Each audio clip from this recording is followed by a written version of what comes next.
Previously on Paranormasight, the Mermaid's Curse. But I guess emotionally maturing to match the fact that you're 817 years old wasn't for you, though. You noticed? I'm self-conscious about that.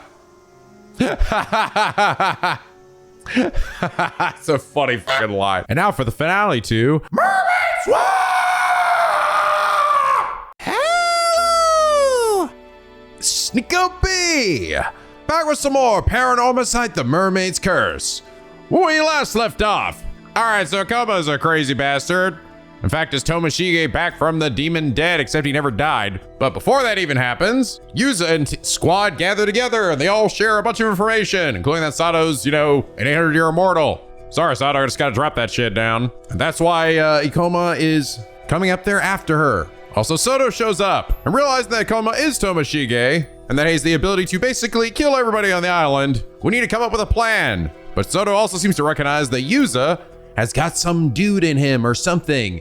Hey, that's me. So while Sato is going to be keeping Ikoma occupied, we're gonna be hatching a plan, an ultimate plan to save the day. But fuck all that. What happened at the start of the game? Well, it turns out Yuza and Sato kind of like each other. You know what? They actually might like each other even more than like. They might even like each other. Turns out this whole time, this game has been secretly a romance story. Yuza and Sato have a lot in common, and despite them not talking at all this game, which has a reason, they are in fact deeply in love with each other and want to spend the next 800 years together. So they hatch a plan to find a way to get some mermaid flesh for Sato so that she can live for another 800 years alongside Yuza. And honestly, I love this. I think this is so cute. It's so cool how he hid this love story in here, right? Like I said, it's like the first game starts off with what you think is a romance story and ends up being not pretty much anything but that. And this one shows basically no inclination of a romance story, and in fact has a secret one going on behind the scenes. And it's funny how this game starts with them trying to just find, immortality for Sato, and then a whole bunch of other shit happens and they have to kind of deal with that as well. Or as Yamaguchi DaCosta described it last episode, Mermaid's Curse is a story all about how through hell and high water, a short king will do anything for his tall queen, and that's just magical. Right. This little tiny dude just gonna do anything for his big ass girl. Dude, if they get fucking married, Sato is gonna be carrying Yuza down the aisle, like bride style. It's like those memes of Kiyogiri carrying Nagi. It would be so fucking beautiful. I think it's extra funny because it's clear that Sato is just a pretty tall girl by default anyway. I think even if Yuza had grown up a bit more, she might have still been taller than him. He's just extra short now because he got his immortality earlier than her. But yeah, it's cute. I like this. I like this a lot. I think it's actually a really cool twist to the story. That's what it's basically what this story has really been about, That is the nature of it. It wasn't really the mystery necessarily of even Tomoshige and stuff. That's part of it, but the real actual goal of this game was basically to get Sato immortality so that she and Yuza could be together. So Yamaguchi, thank you so much for your incredibly accurate comment. And is that reason you are comment of the day? Oh, by the way, you guys clarified. So the keychain thing is basically unlocks the next Sato section where I can get the Tamade Bako. If I hadn't done that, she would stay behind and Tsukasa would search for Yuza instead, and that scene wouldn't occur. Interesting. That almost makes me wonder if there's something else I'm missing with, getting the mermaid flesh, accepting the scale. I mean, I feel like that would be, I don't know, it seems like that would be obvious.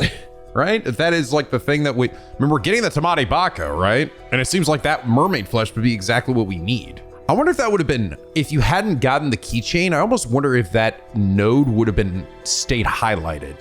There was something you missed there. I hope so. Because here's the thing. You guys have informed me. Apparently this final puzzle of the game is really hard. It has tripped up a lot of people. Many people end up having to use a guide of some kind in order to figure it out. Which is kind of funny because this game has overall been relatively simple, I feel on a lot of the puzzles for the most part. I think Paranormasight 1 had a lot more actual puzzles going on than this game. So it's funny to me that this game would seemingly end with like what is arguably the hardest puzzle of them all, even harder than Paranormasight 1's. I mean, whereas Paranormasight 1 had was a pretty tough ending puzzle, but it wasn't impossible. It felt like, oh yeah, no, this is like, again, if you've been paying attention, it felt very doable, right? And it was really cool, like that feeling of like, when you realize how the story is connected to everything was really satisfying. So yeah, I mean, assuming that people said this one's very difficult, so. But you know what, instead of that, how about we watch this bird romance thing? I'm just kidding. Maybe we'll do that at the end, assuming I have no idea how long or how much more of the game there is. How long this will go on for, or how many times it might take me to figure this puzzle out. It does seem like there is quite a bit of variety that could happen here. Based on this, like I have to have a look at, wait. Oh, do I have to go through it all again? Really? It didn't say, wow, it didn't save it at all. That's kind of crazy. That's actually kind of crazy that it didn't save it to hop straight to that point. It's kind of actually insane because you know what actually sort of leads me to believe, and almost because you get a recollection from that, right? Like just before that, before you even finish the scene. It almost leads me to think that they really just want you to fail the first time. Like just fuck up. Like they weren't saying you to like hop out here and then immediately hop to this. I think they're expecting you to follow through on it, probably fuck up, and then go over here and get maybe an answer or something.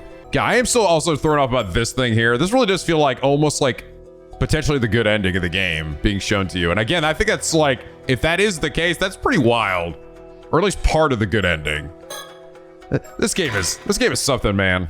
All right, I guess I get back all the way to the choice then. Blah, blah, blah, blah, blah. I like every time I talk to Sato, she's like, what are you doing?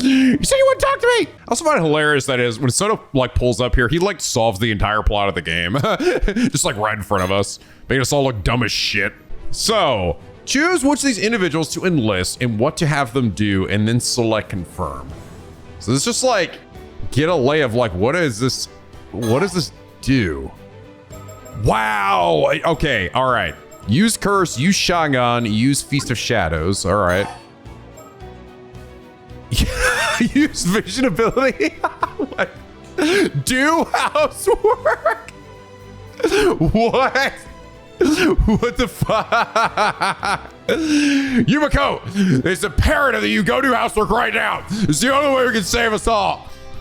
I wonder if there's like a bunch of goofy endings or something where like, I'm over here sweeping. Yuzo, how's that helping? Yuzo! Fuck Yuzo, and everyone's just getting fucking nuked by Tomashige. Consult with dog husband. Enter negotiations. Beg for mercy. Flee to Tokyo. What the hell? Okay, what do I do? Go diving. Fool around. Enact purification? What the fuck does that even mean? Enact purification? Pilot the boat. Zombie, I need you to pilot the boat, collect the cards, and act as my consultant. When everybody on this island inevitably dies when I fuck this up. I need you to collect all my Pokemon cards. Okay, so this is collect the business cards, right? Go diving, make calculations. Tsukasa, use the power of your inheritance. The only way. Okay, so Cersei is gonna be call on the guard, which you guys said she actually has used her guardian spirit once, and that was actually in that one instance where if I let Kikigo get the drop on me, when she protects Avi, she uses the guardian spirit move, but it only lasts for gives them enough time to basically kill her. Use Shikigami, Gami. Perform dowsing. It's funny, I can't boss Sato around, which I guess makes sense. Enter negotiations, use your curse. Write a manuscript. Avi, I need you to write this shit down. What? Enter negotiations. We've had him enter negotiations. He enters negotiations. Grandma, go diving, crack a joke, do my laundry, Grandma. I wonder if there's gonna be some like weird shit in here of like, I'm gonna need the grandma to go back to the house or something in order to trigger something. I don't know, man. All right, let's go with what my theory was initially, right? At the very least. I don't know how many different things am I gonna be allowed to do here even. Maybe I get everyone to do something? So first I think I want to use Feast of Shadows. All right, well, hold on. Let me confirm. What is Shagan? Oh, Shagan's seeing the dead person, right? Yeah. And then he also has the power to curse, but it also will do damage to him, and I don't want to necessarily kill Soto. So let me use Feast of Shadows. And then she's going to use her Shikigane. Wow. Oh, what? Whoa. And then, oh, you can just end it then. I'm going to send it out there. My thought is the Shikigane she can send notes to everybody to tell them to throw the cards away. Act as consultant. I almost feel like this is all I need to do. It might be, there's also a chance that I might need to stall Sato or stall him even more, you know? Yeah, this is like probably one of those things you're not gonna get right the first time. Enact pure, I'm almost like, what is this? Enact purification? I almost just want to do that to see what the hell that means. I'll just say enact purification. And let's see what happens. Number of people selected, is this 3? Is this correct? Sure, man. Very well, that's 3 in total. That's the plan. I'll be sure to do my part. All right, sounds like a plan to me. I'm sure it's gonna work out. I don't know, Sami. This is really kind of a crapshoot. I really have no idea what I'm doing. It's our last chance. Let's keep it together. Guys, I'm gonna be honest, we're probably all gonna die. I will now go apprise the people not here as to what you need them to do. At the same time, I will also fulfill my own role in the plan. Very well. I'll enact the plan as soon as you give me the word. If all goes well, Ikoma's curse should have no effect. Huh?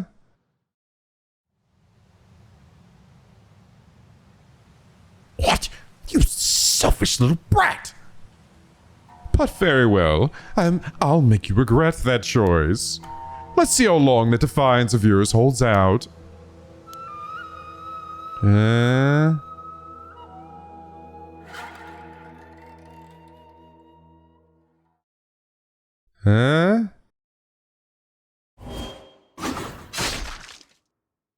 And so Tomoshige's curse was unleashed, and everybody died. In an instant, several islanders carrying Kippei's business cards collapsed and died. I didn't see it happen, but from the sound of his voice, I knew he wasn't bluffing. Oh, what have I done? I made the wrong choice. There was no way to fight the curse. I should have just done as Tomoshige's... Oh, is this Sato thinking? I should have just done as Tomashige said. Even if I went to the rooftop now and told those waiting there to warn the others to destroy the business cards. Tomashige would likely never allow me to, and even if he did. In the time it took them to destroy the cards, he'd just keep pressing me for an answer, all while killing more and more people. There really wasn't a way to fight him. I started thinking that if I gave in now, maybe I could still save a few lives. Before I knew it, I was saying the words out loud, telling that merciless man I'd obey and begging him to stop, apologizing through my tears.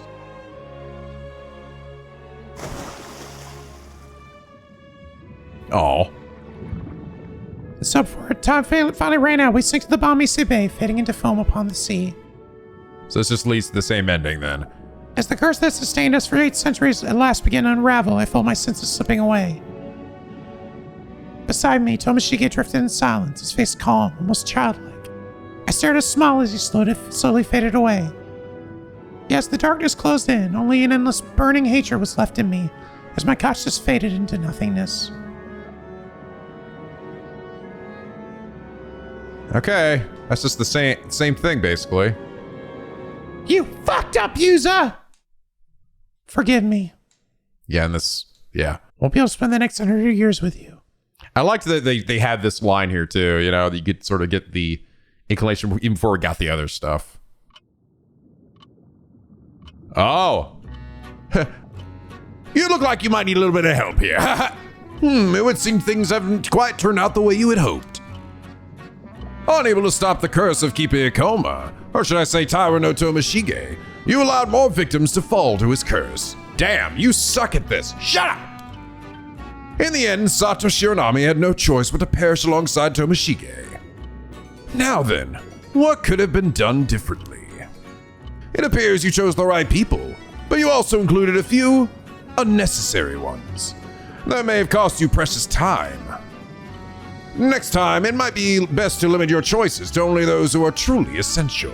Oh. Okay. And so for now, this path comes to an end. You'll be returned to the story chart. Please select a chapter to try again. I'm sure we'll see each other again soon. Farewell for now. Interesting. All right. I chose the right people, huh? I'm almost thinking, actually, I still don't know what the fucking enact purification shit is. But you know what? You know what I actually think it is? It's either one of two things. Either it's just Feast of Shadows and use Shikigami and nothing else. Or it's Feast of Shadows and this purification shit. So I'm just gonna lean in what I was thinking before. Feast of Shadows, Shikigami, and then we're just gonna see if that works. That's 2 in total. That's the plan. All right, sounds like it's gonna work, maybe. The only thing though from this is that would people like grab those things? Would they like know to look at that and put the card down? Let's see. I kind of think this is probably not gonna be right either. Okay, blah blah blah blah blah blah.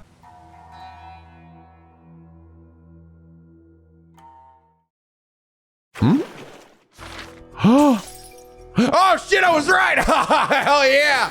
Wow! Wow! Oh wow, I was dead fucking on. Let's go. I was dead fucking on. Wow, I was just right the first time. If I just done that the first time, I would have been okay.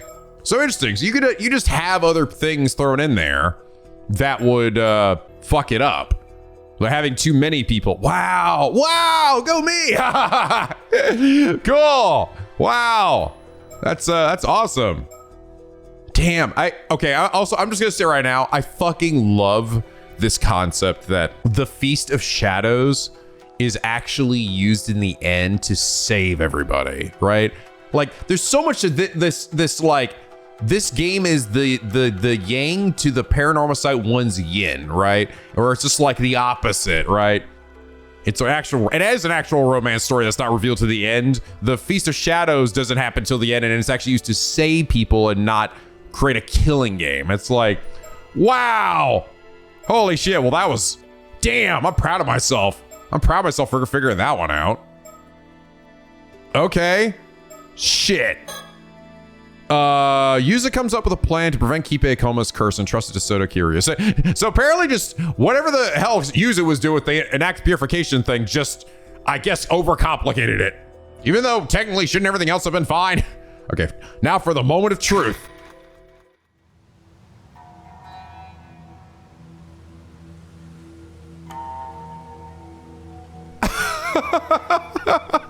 Two or three people died from that curse just now. I hope you're happy with yourself. No. Tell you what, if you snivel and weep and beg my forgiveness, I'll let you off eat. Huh? Oh. Something's off. Could this mean they found a way to stop the curse? Ah!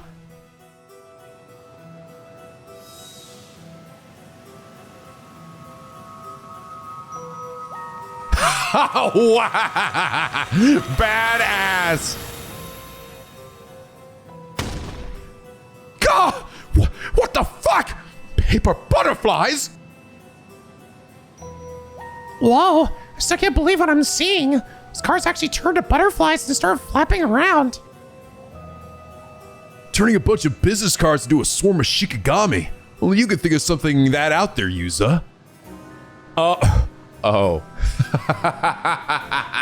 That wasn't even what I was thinking. I wasn't even my train of logic there. My train of logic was that I thought, okay, yeah, okay.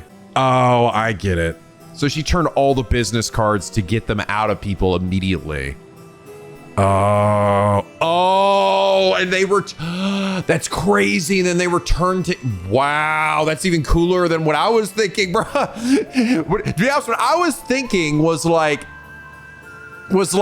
That's like the only thing I think of is the idea of like, well, I use the Feast of Shadows, and then with that extra boost, that allows Cersei to be able to reach more people with basically a message telling them to get rid of the business cards. But that would also be like, damn, that should have to work really fucking fast. And like, that's what I was thinking, well, maybe Feast of Shadows to give her the boost she needed. So then they get over there faster and they just be like, oh yeah, like, woo, yeah, I guess this little weird butterfly thing's right, I better throw this thing out. But that also was like, I'm like, but that work, would that work? Because I mean, like, would you do that if a random fucking paper butterfly just flew up to you?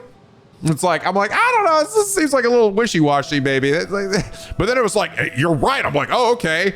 But no, it's even cooler because there's already a name written on all of these pieces of paper. So with the Feast of Shadows, she was able to reach everybody with this ability. And now all of the business cards have now flown back and returned to Keep Akoma because his name is on there. That's fucking amazing. Holy shit. Well, I got the answer right. Not through the correct train of logic, but hey, that's okay. Here on the NicoB channel, it's not about the logic, but just the bullshit. You just bullshit your way to the right answer, right? Somehow. It's just definitely the stupid ghost in my head. I think he used his own curse stone of ultimate bullshit powers to solve it. I figure you'd turn a piece of paper with someone's name written on into a shikigami. Business cards will work just as well. And since Mr. Kiryu was able to extend the effect to cover the entire island, I was sure it'd work. But still relieved to see I was right. It's a great idea. Now all we have to do is track down those cards and leave the rest up to Mr. Kiryu and his powers. Stop right there! Now that your curse is useless, I have no reason to hold back any longer. Oh! Hiten Mitsurugi style! Tyrannos no Tomashige, I hereby place you under arrest. Ah! That fucking hurts! Screw you! Sato! How dare you toy with me, you fucking bitch! Sorry. Thanks for the offer and all, but I'd rather you died alone. Curse you! How could you do this to me, Sato? Why? Why? Why? Come along quietly. I'm warning you, it will be worse for you if you don't. Ah! Fuck! Damn it! Sato! Ah! You! You're going to paranormal jail for all of a few hours until you die. And so, Keep Akoma was arrested, and the last of the calamities threatening Kamishima was averted. Or am I thinking this? I think it's me. Both Mr. Kiryu and Mrs. Shiki thanked us again and again. They seemed truly grateful for everything we had done, including putting an end to the curse of the raging waves. The zombie seemed pretty pleased with himself, even though he brushed it off as only natural for us islanders to defend our home. Apparently, the Coast Guard is on its way to assist with the investigation into Mr. Wakamura's death. But Shiki and Mr. Kiryu are planning to use the Coast Guard's boat to escort Akoma to the mainland. Speaking of Akoma, seems he's accepted his fate and confessed to everything. Aha! Yep, I'm crazy. What can I say? Blah, blah, blah, blah, blah. See, his true identity is Tyra no Tomashige. I think we had gotten that already, right? Or wait, no, maybe not. Yeah, okay, no, this is actually new. His true identity is Taro no Tomoshige, a member of the Heike who gained immortality 800 years ago. Tomoshige has spent the past 800 years working alone in the shadows, possessed by the single desire of restoring the Heike. His plan has remained unchanged: obtain wealth and status, gain the power of immortality, build up an immortal army, and rise to power through force. He perhaps came closest to this goal during the Sengoku era, where, as Komatsu Sadamune, a vassal of the Kuki clan, he managed to invade Taishima, an island said to be the dwelling place of mermaids. But this attempt ultimately ended in failure. Refusing to give up, he continued to devise various schemes after that in pursuit of his goal, but none of them met with success. As the modern age approached, his accumulated resentment eventually grew so strong that he gained the ability to wield it as a curse. Since attaining this power, he has sought out young men with no family of a similar age to him and used it to kill them without leaving any evidence, before going on to assume their identity. He disposed of all their bodies at a point in the sea near Tobo where the currents happened to stagnate, the perfect spot to ensure they would remain undiscovered. Approximately 6 years ago, he murdered a youth by the name of Kibe Akoma. Who, by the way, that picture they showed of us of him reminds me a lot of fucking Faye from Xenogears. Or Matthew from Future Redeemed. And assumed his identity before approaching Yoshiatsu Yamashina in a bid to wile his way into his trust. A strategy that he had used multiple times before with other influential figures. Once he had gained it, he planted the idea of attaining immortality in his mind and encouraged him to begin searching for mermaids. However, a careless comment by Shinobu Wakamura revealed that Osato, a girl Tomoshige had been close to during the height of the Heike's power, had also become an 800-year immortal and was currently living in Kamishima. Tomoshige felt a sudden intense longing for that long-lost time, and in that instant, his ambitions seemed to lose all meaning. Nearing the end of his life and beginning to feel a growing sense of futility at his failure to fulfill his goals, he perhaps wished that someone who knew him would recognize his solitary struggle and show appreciation for his efforts. Feeling that this chance at reunion must be fate, he became singularly fixated on the idea of finding Osato and reaching the end of his life together with her. To that end, he conferred his curse stone to Kikiko Satsui, who he had stationed on Kamishima to monitor the sacred sanctuary, and tried to threaten Osato into giving herself up. However, when he lost contact with Kikiko, he realized this plan had failed, and with the end of his lifespan drawing near, decided to head to Kamishima himself. Fortunately, he had secretly been supporting those who sought to lift the curse of the raging waves, and the culmination of their efforts saw this curse broken at last. However, at the time of its dispelling, Tomoshige found himself confined to a cell in the Yamashina estate. Yoshiatsu, whose patience with him had worn thin due to the increasing selfishness of his actions, including his abandonment of his search for mermaids in Tamatebako, had decided to punish him for his insubordination.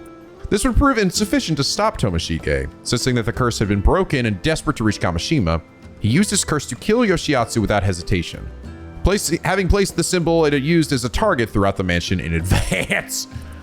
Upon reaching Kamishima, he headed straight for the Wakamura residence, making sure to hand out his business card to any islanders he encountered on the way.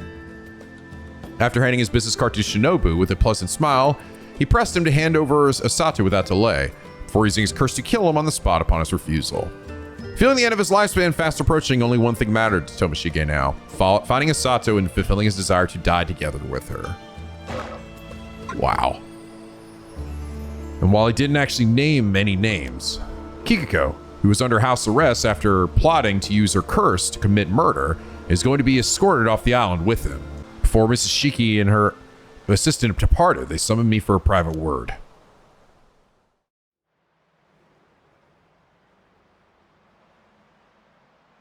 Yep, so we changed your mind. We're sticking you in a box. See you, bitch. Huh?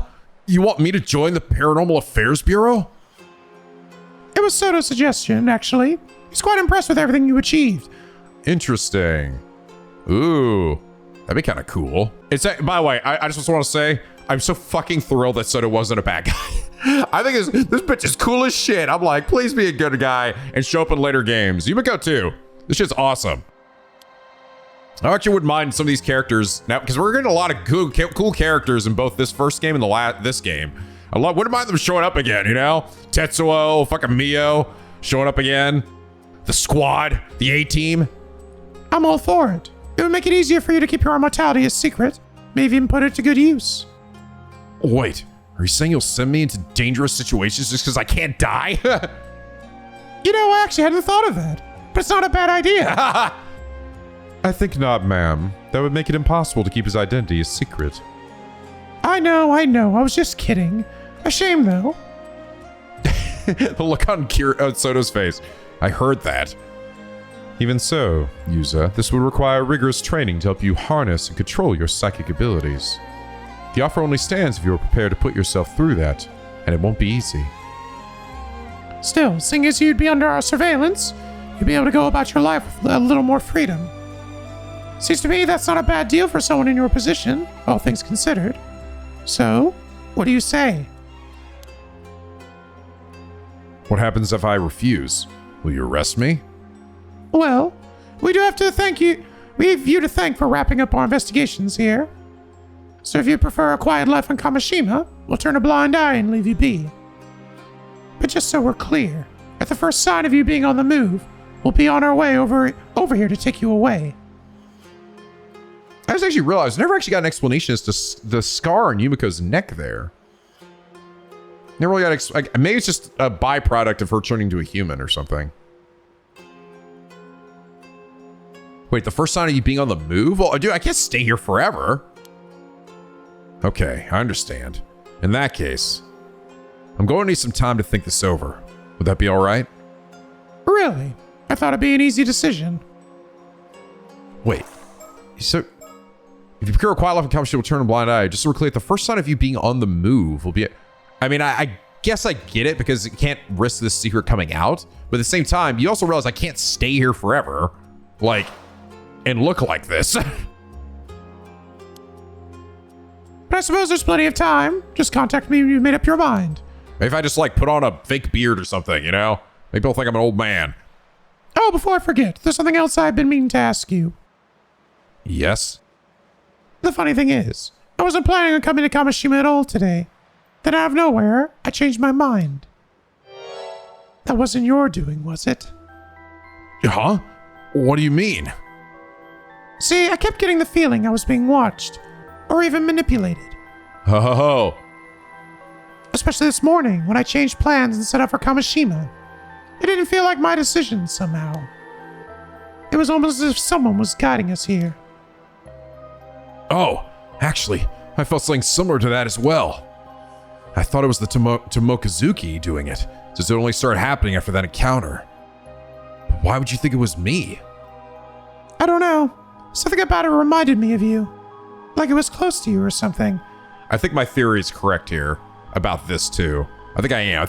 I am literally Yuza. He got his fucking head cut off or some shit. Close to me. Anyway, it seems I was wrong. Though I'm not sure what else it could be, unless I'm possessed by a spirit or something. That is out of the question. If either of you were possessed, I would be the first to know. Given that even I cannot perceive the origin of this sensation, it must be something truly extraordinary. The thing is, I also get the feeling that we have this mysterious watcher to thank for everything turning out the way it did. Right? That's how it seemed to me, too. Well, whatever it was, I can't sense it anymore. So I suppose there's no use worrying over it now since the situation's been resolved. Yeah, but that's because I'm currently with Yuza, right? True. And that's where we left it. But then... What the hell? Oh, I gotta go meet up with everybody. Let's go meet up with Shitaro, who's definitely having a bit rough here. I feel kind of bad for this guy. We bumped into Shitaro, who seemed to be on the verge of a mental breakdown after hearing about his father's death. He'd already heard about the arrest of the culprit, a man named Ikoma. However, it quickly became apparent that it wasn't grief that was weighing on him so heavily. Shitaro, I don't even know what to say. I'm so sorry. Please let us know if there's anything we can do to help you through this, okay? Help me through this? What? You think I'm sad or something? Spare me your inane comments. What? I didn't mean to upset you. Taro, could you calm down? It's like you to shout like that.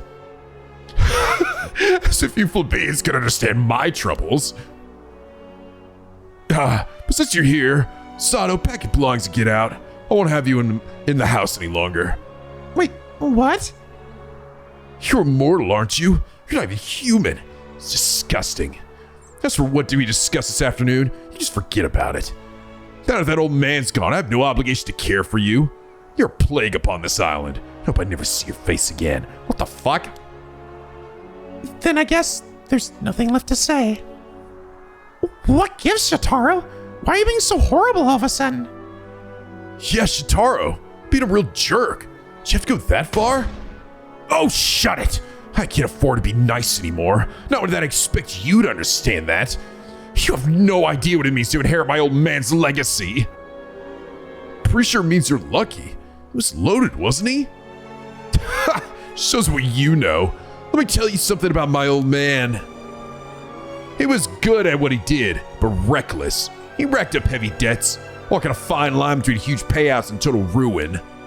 All his successes were a combination of killer luck and sheer cunning, making his shoes almost impossible to fill.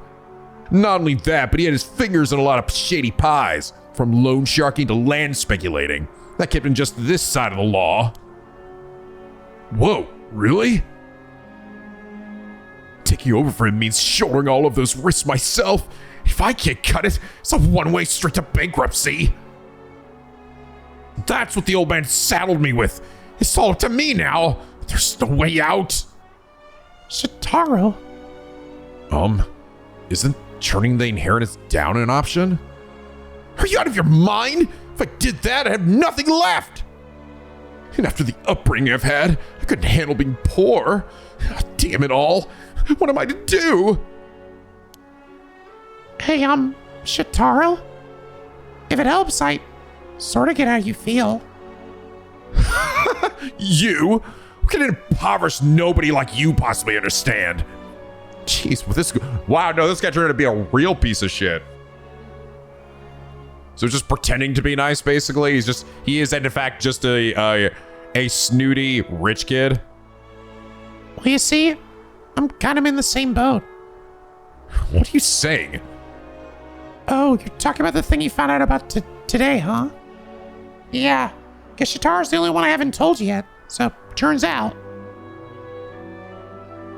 Tsukasa repeated her story, which we had heard earlier that day. When the Coast Guard arrived to investigate Mr. Wakamura's death, a detective from the Prefectural Police accompanied them and requested a meeting with Tsukasa. The officer announced that the tycoon Yoshiatsu Yamashina, alias Unkukudono, had passed away and that his will had just been unsealed. Ahaha!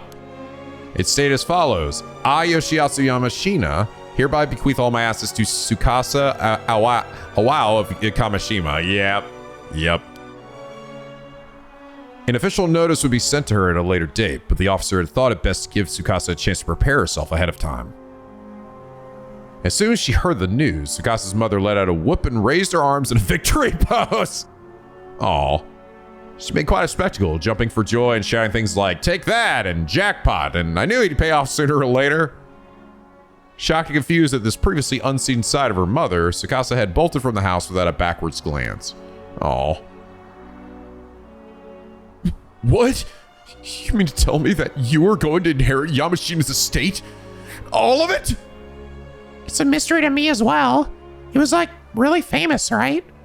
I can't wrap my head around. Oh, typo. I can't wrap my ahead. I can't wrap my head around it. What was he thinking, leaving all that to me? It's too much. His total assets add up to something like 5 billion yen. At least that's what I was told. I can't even imagine it. You don't say. No one's given me a chance to turn it down, but I don't know how to handle this.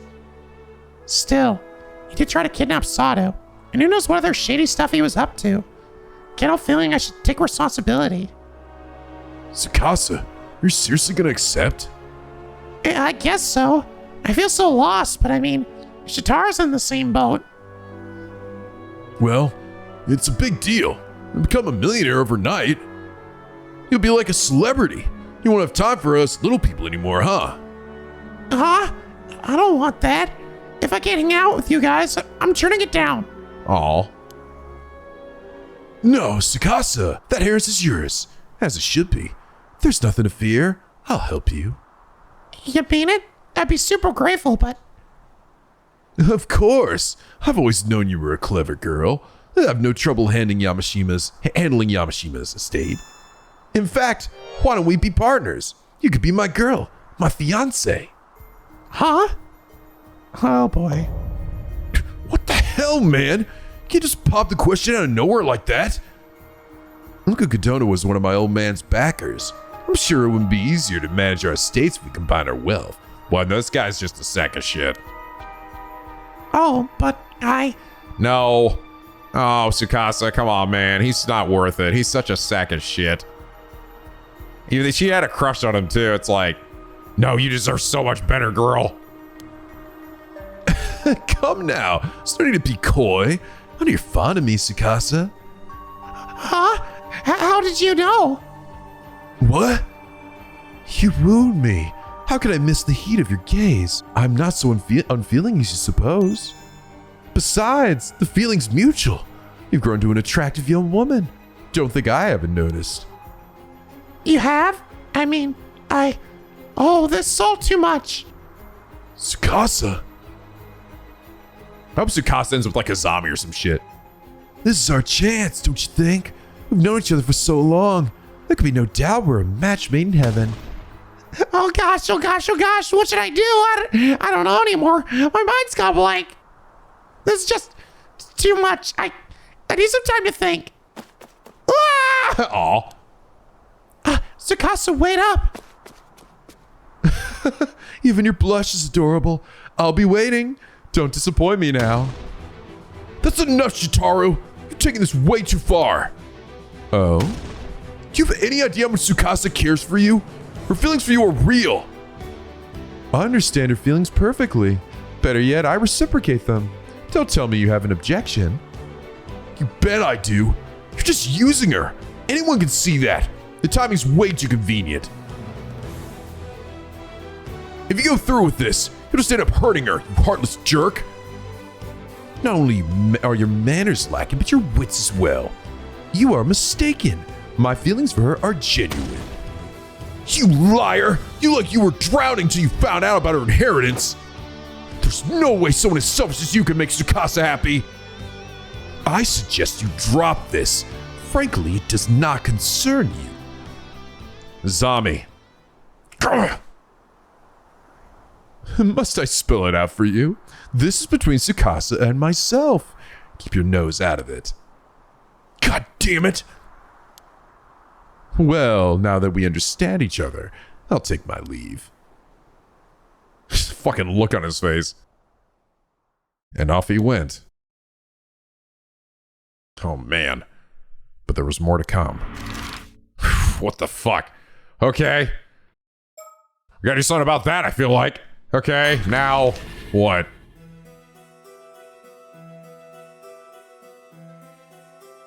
Hey guys, it's your boy Avi. Out of nowhere, Avi and Cersei, with whom I'd barely spoken to in this future, had came up to talk to us. Hey, fella. Hey, aren't you the kids who dealt with the curse that was hanging over the island? When I learned of your heroic deeds from Yumiko, I simply had to make your acquaintance.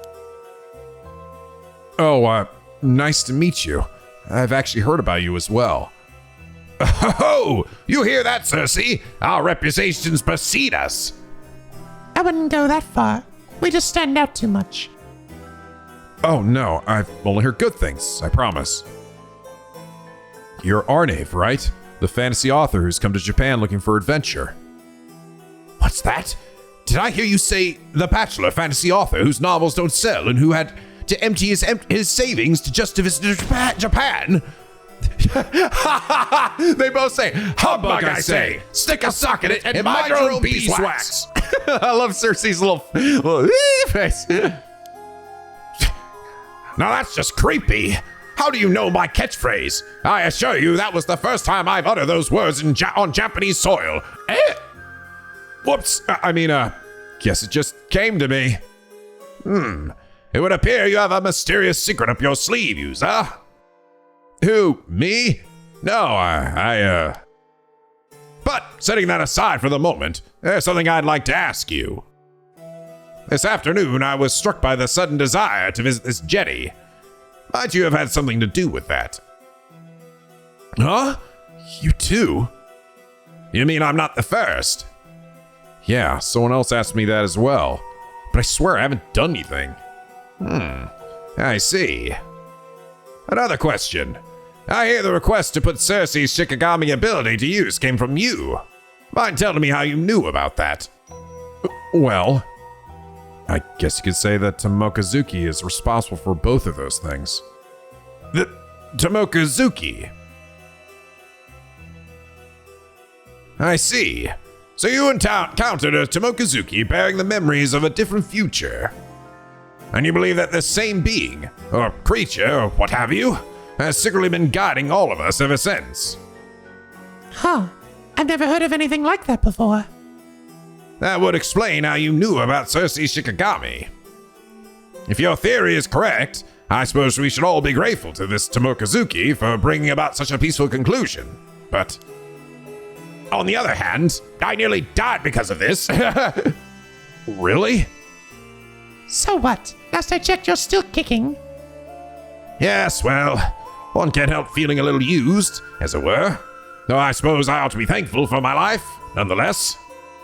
Besides, it would take a lot more than this to upset me. I've made through all manner of do-or-die moments in deadly situations before now. Wow, you must be pretty tough. I'll never get my hands on that treasure now. Still, suppose I did get quite an adventure in exchange, so fair's fair. Well then, good luck to you, user. Oh, thanks. All this cursed business has tuckered us out, so we'll be spending the night here on Kamishima and setting sail for home on the morrow. I'm glad I had a chance to speak with you before we left. You've my gratitude. Take care now. Bye. And off they went. After that. Okay. Oh god. Tsukasa. Star's a shithead.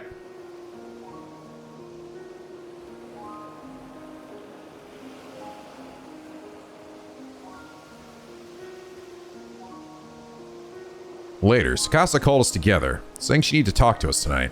We decided to meet up here. The police investigation was in full swing in the town center and around the Wakamura residence, but out in the bay, everything was quiet. You okay now, Tsukasa? Kinda. Some lawyer wants me to go meet him in the day after tomorrow. But I'm not even sure what I want to do yet, and honestly, I'm still in shock over what happened earlier. Tsukasa, don't rush this, okay? You shouldn't make a big decision like this till you feel ready. It's about your future, no one else's. You gotta think it over carefully and do what's best for you. I almost wonder if this is going to lead to, like, Azami and Tsukasa being, like, a thing. Azami, you're right. Thanks for worrying about me.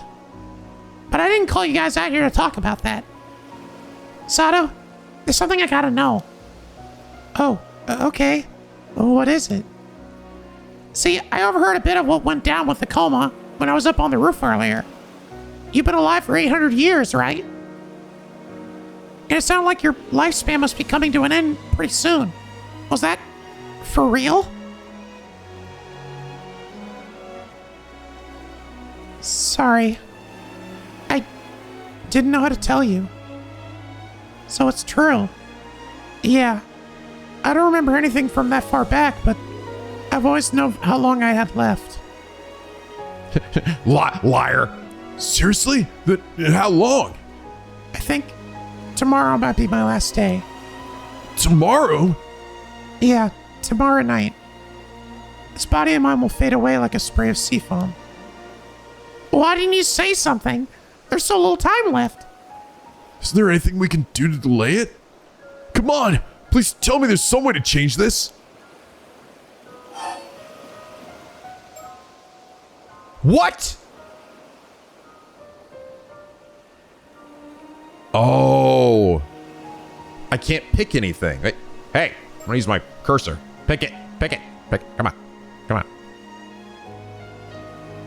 on. Do I have to do something else then?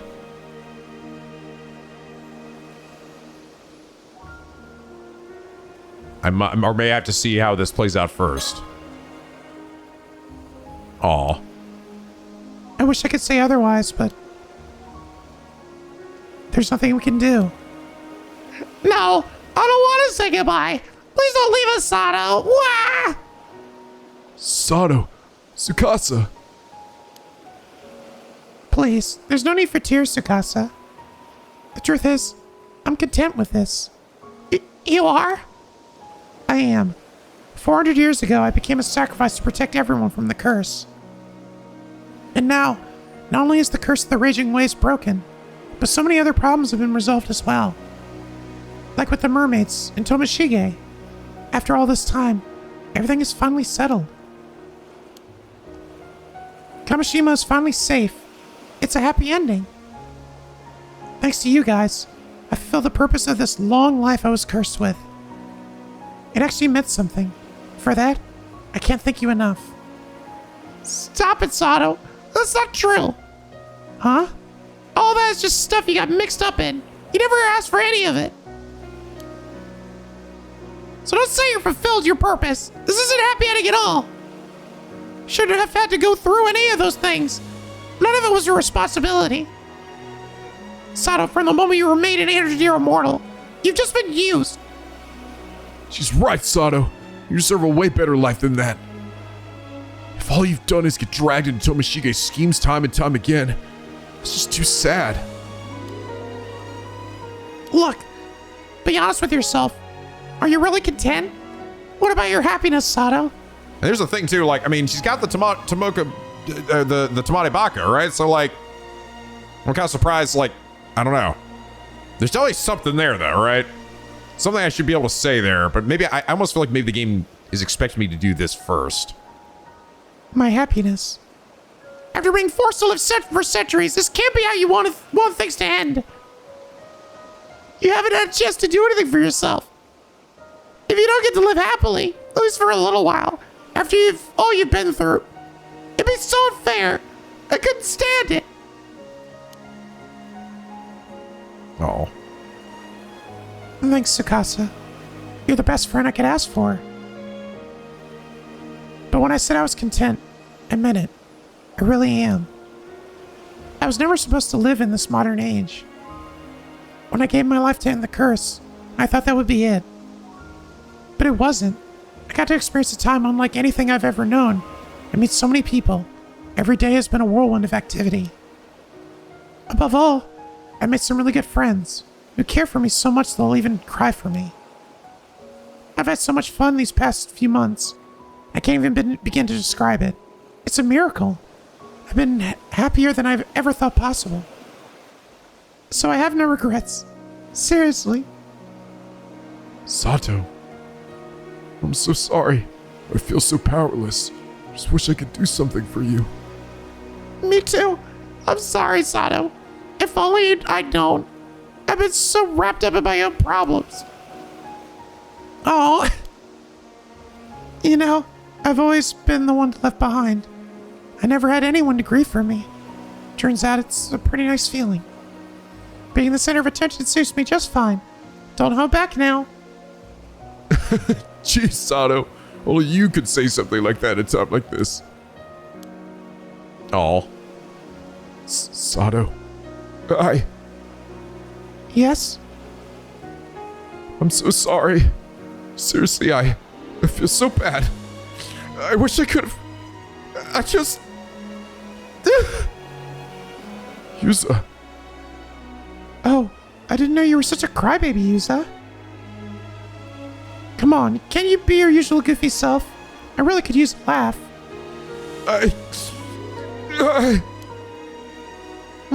You guys feel that bad, huh? Then I guess you'll just have to make it up to me. For starters, you better keep our promise to hang out tomorrow. And I expect you to enjoy every last second to the fullest. Do that, and I guess I'll forgive you. Sato. You're leaving the island tomorrow anyway, right, Tsukasa? Yeah, probably. Then no more tears. If we could have just one more day of fun, spend one more day together, like we always have, nothing would make me happier. Ah! Sounds to me like you're letting us off easy. So that ending comes about from this, it seems like. Seems like, yeah. Which is really, damn, they're all putting on a smiling face in that situation. So you think, but I'm counting you to help me override all those bad memories with a bunch of happy ones. It'll be a busy day. Sato. Right, and that's what we'll do. Yeah, count on us. Dozens of happy memories coming right up. Hey, Yuza, quit moping already. That was your cue. If there ever was a time for one of your oddball jokes, it's right now. I know. Oh. That night, we stayed out in the bay, talking and swapping stories until the sun came up.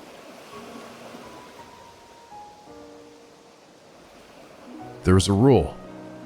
We had to answer any questions Sato asked us honestly, without hiding anything. which meant that gasps and chuckles inevitably followed each new reveal. We chatted for hours, without once running out of things to share. We talked about the past, the future, our dreams, everything in our hearts. And through it all, Sato couldn't stop smiling. Aww.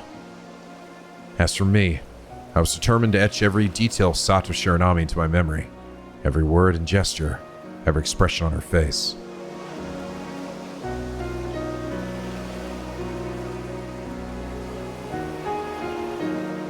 Aww. No ending name for this one?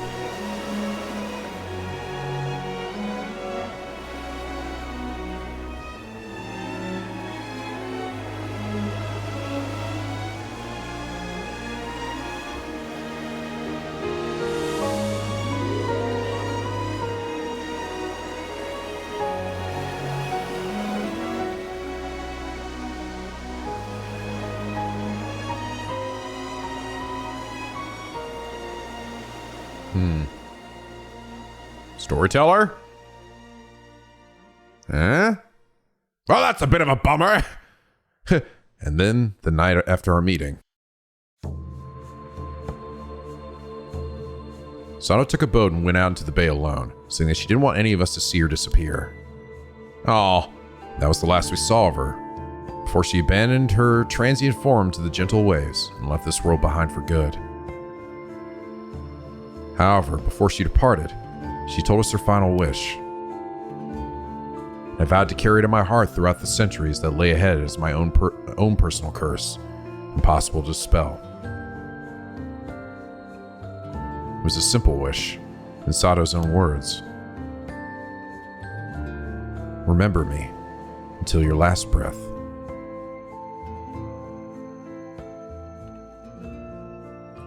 Heading 5, Sato Shiranami's Curse. Aw. Sad as fuck ending.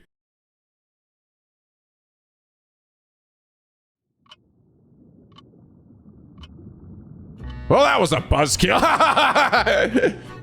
You've done well to make it this far. I applaud your efforts. Here ends the tale that has been painstakingly woven over the past 800 years on Kamishima of Ise Bay. Thanks to you, peace has descended upon the island once more. For that, you have my sincerest gratitude. While a few sacrifices may have been made along the way, they all sucked, so whatever. We must content ourselves with the fact that they were within permissible limits. Now, while our story does end here, if its conclusion does not sit quite right with you, you may wish to explore possibilities that would result in a different outcome. On the other hand, I could simply tell you what the missing pieces are, if you prefer. Oh, interesting. No. I had a feeling you might say that. My apologies for making such an undignified proposal. I wish you the best of luck in your endeavors. I shall take my leave of you now, until next we meet.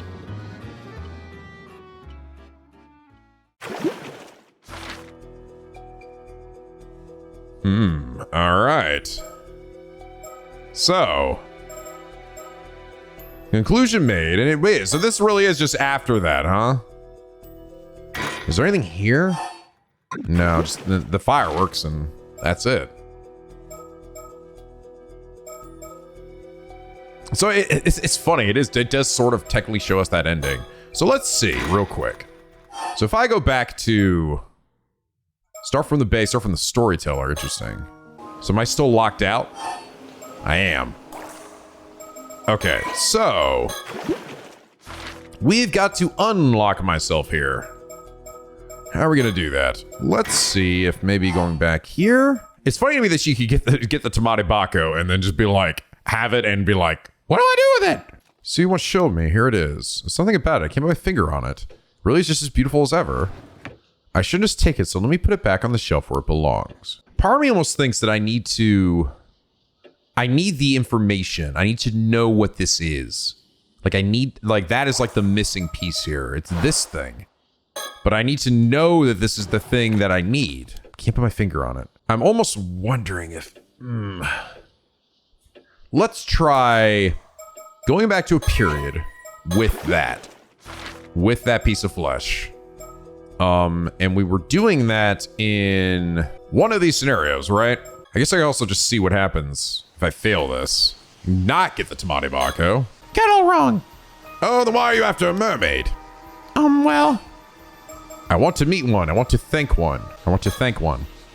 You see, I want to find a mermaid because I need to thank them. Oh, fascinating. Don't tell me. You were once saved by one in the past. Oh, no, not quite. Then what do you need to thank one for? I'm sorry, I made that up. I just want to find one and meet one, that's all. Oh, so that's your only reason.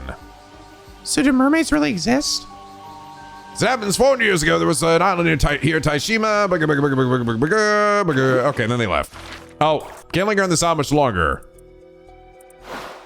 Okay, so then it lends with her not having the Tamate Bako, right? Avi has the Tamate Bako.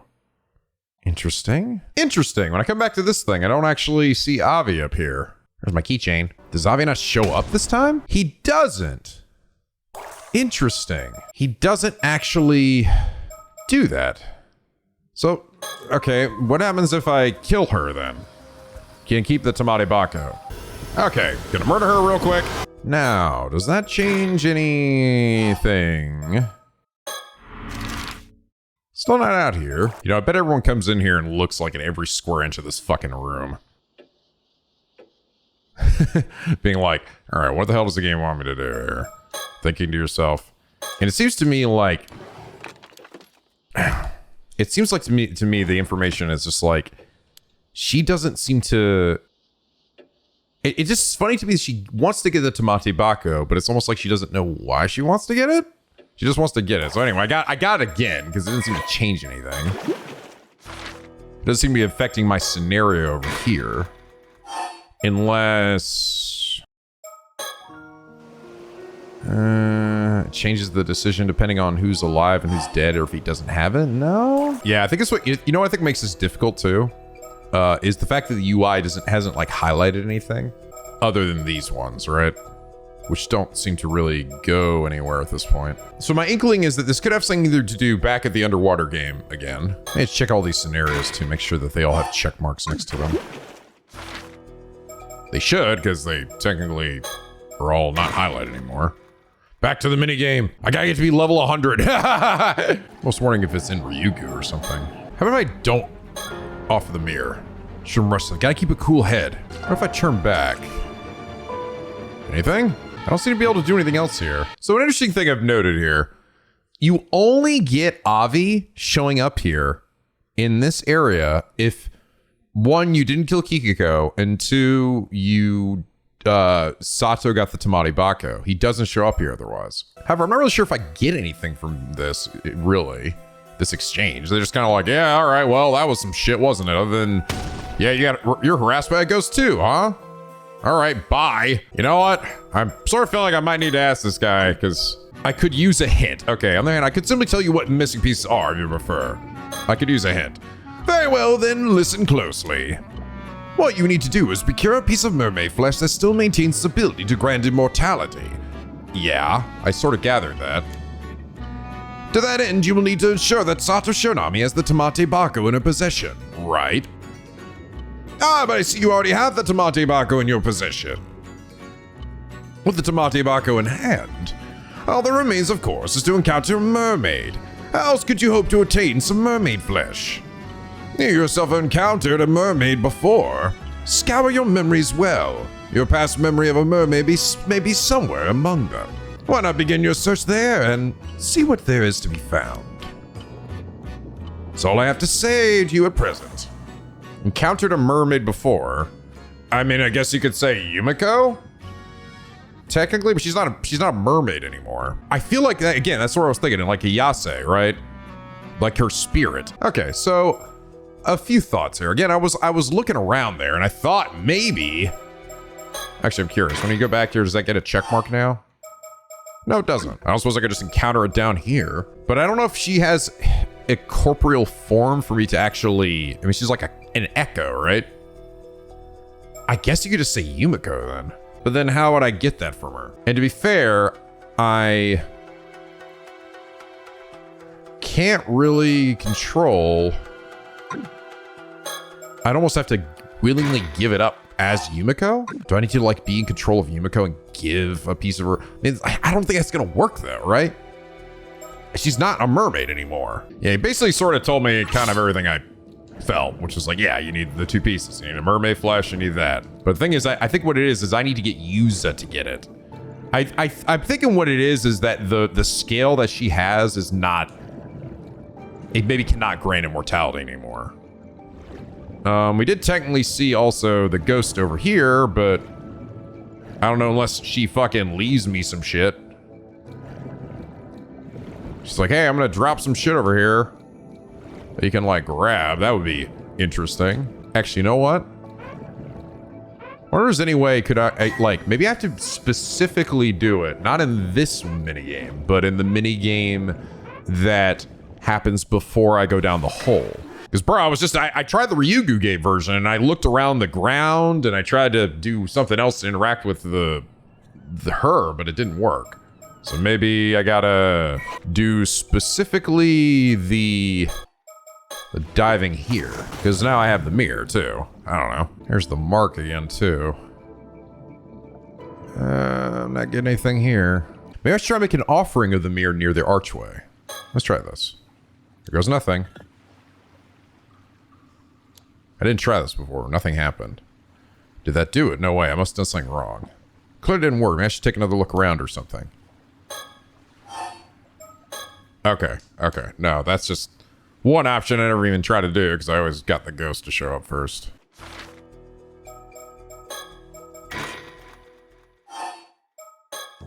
Hey. When I was looking around. This is where it's hidden. Hidden what is?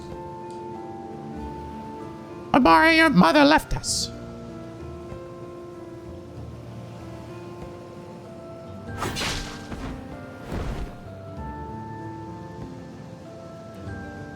Gran? See, what's wrong? There's no check mark on this one.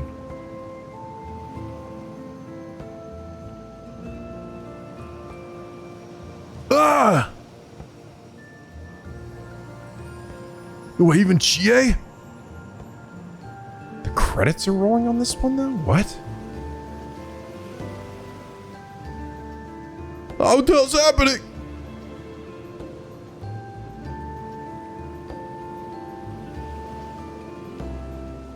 Head gets cut off. Your head is...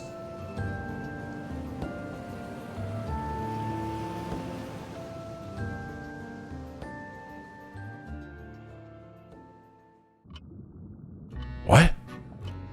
Well done your efforts thus far. I gotta say, if you continue down this path, you will be helpless to prevent the mystery.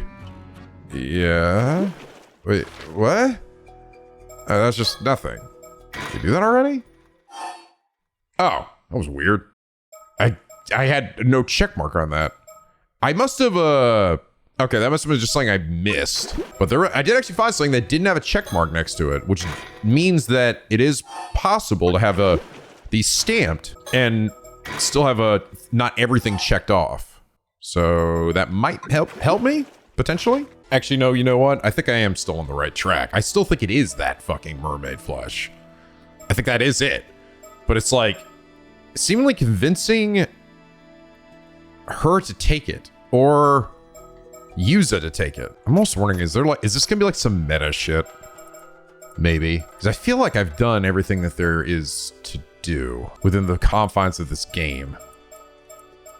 Because it's like, if it wasn't encountered the first time, right? If it wasn't something I got, it would still be marked, right? If there was something unfinished, I would think.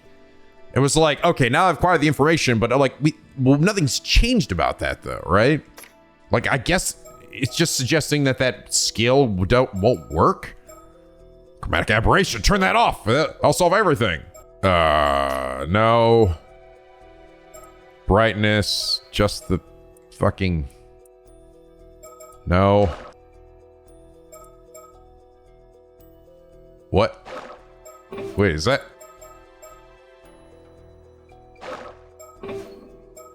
What the fuck is that?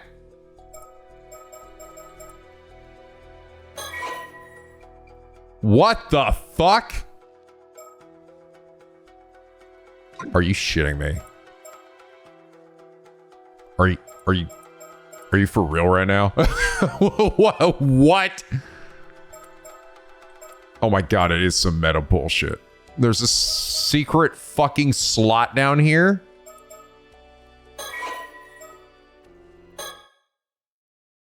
What the fuck? What is this? Oh my god, I'm going back to the night of the storm, aren't I?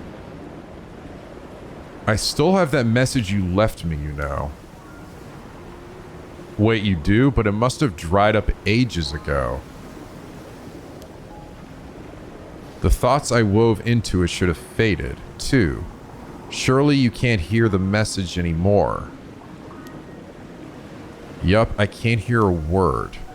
But it doesn't matter, it's an important memento and a part of you as well. That's enough for me to treasure it. Oh, come on, you're going to make me blush. I was really happy when you shared this with me all that time ago. Well, you know, I can't just show myself in front of anyone, can I? Ah, memories. Is there really no way to hear the message again after it's dried up?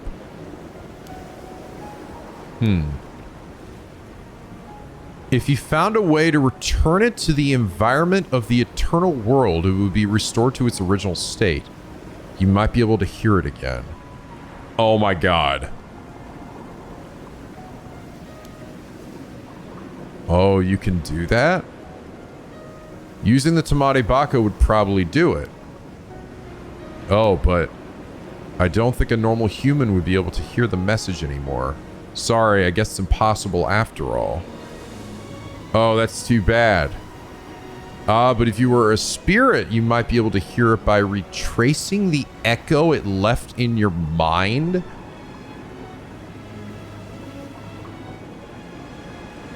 What the fuck, dude? Is this the mermaid talking to me? Or like the spirit me? What the fuck? I think it is. It's definitely the mermaid talking to me. If you were a spirit, you might be able to hear it by retracing the echo it left in your mind. Is that talking about what I'm doing right now? Wait, wouldn't I have to be dead for that? That's a no-go then. Are you telling me the answer to the thing I just did? These memories, could they belong to a mermaid? What the fuck? Did that change anything? No. Can I get the fucking mermaid flesh now? Pick it up, user! Pick the fucking thing up!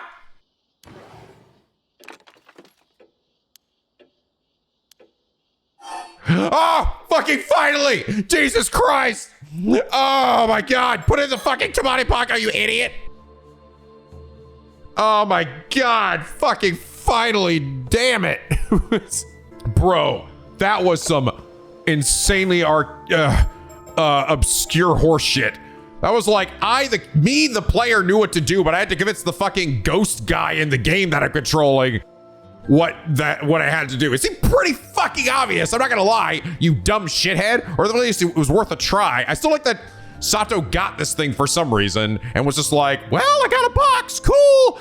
Here's a scale for when you got fucking hit in a storm and rescued by a mermaid. Surely it's not fucking related. I mean, I guess she doesn't know what it is, right?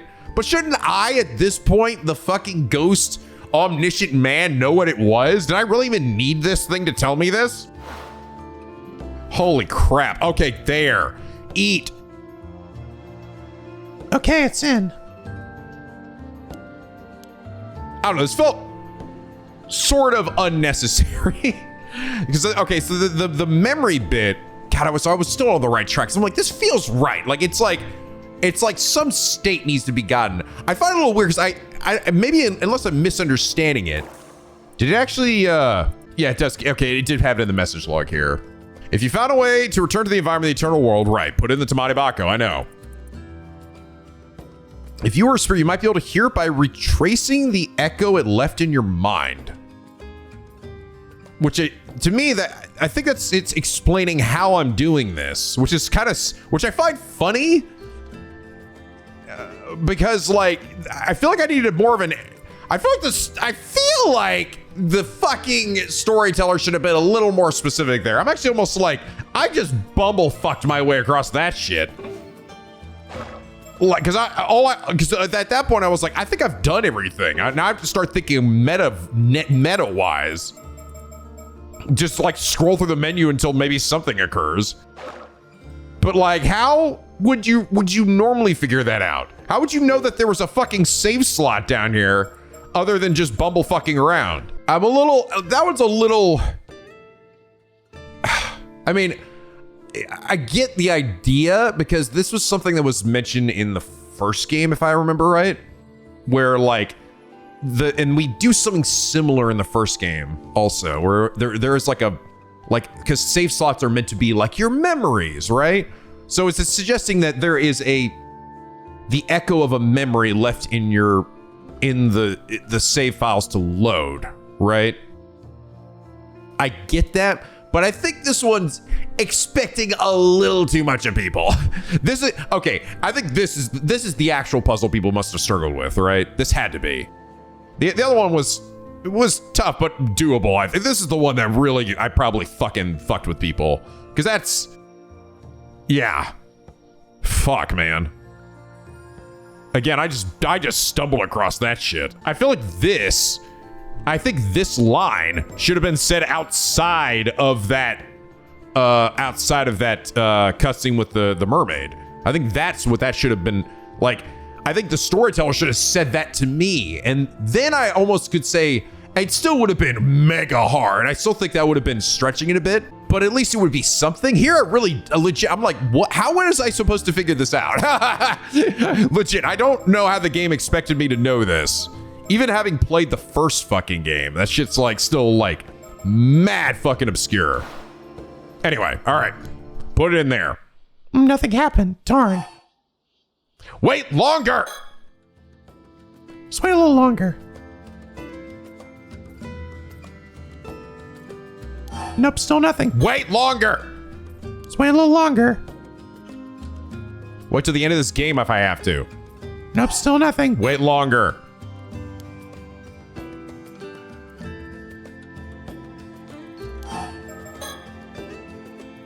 No, bitch, this shit's right. I don't give a fuck what you say, Sato. I don't give a fuck what you say. No, we're doing this. I'll do this as many times as it takes. I am convinced that this is right. Nope, gonna keep doing it. Still not. Shut up! Shut up, this is fucking right. Is this gonna be some, there's no way. Is it gonna be more obnoxious and make it be like, no, I have to wait. I have to do this like 30 times. There's no way, right? Or maybe it's good and I'm just being stupid.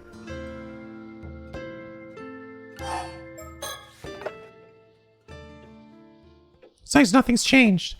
Put it back in there. I'm gonna just keep doing this shit. You know what? I'm just gonna, I want to see if the game is gonna be as fucking obnoxious about this as humanly possible. Right? I literally just have to sit here and do this like 100 times. If it does do this, if this is the way, then we have definitely reached the point of being very unreasonable. This feels right. Come on. You just gotta let this shit cook for a bit. Wait. Oh. I thought something different happened. So when you go down and hold down to skip, there's like a slight delay. Come on. Come on, you stupid mermaid flesh. I'll wait here as long as it takes, you dumb thing. Ah, that's the good shit. Or not. What the fuck are we doing? Huh? What are we doing? Did that change something? No! God damn it, you stupid motherfucker! No, this is right. What else do I gotta lick it? You fucking lick it? You want to put some fucking moisture in this fucking thing? Come on, give it a shake. Give it a nice fucking shake. So this seems to be working. I think to hear the message, do I have to do some? God damn it! Do I have to adjust the audio? Is this some extra meta bullshit again? We doing this again? I'm gonna turn everything down to 0. All right. And now I'm gonna take this shit. Is this where do we just decide to stick all of the meta shit at the end of this game?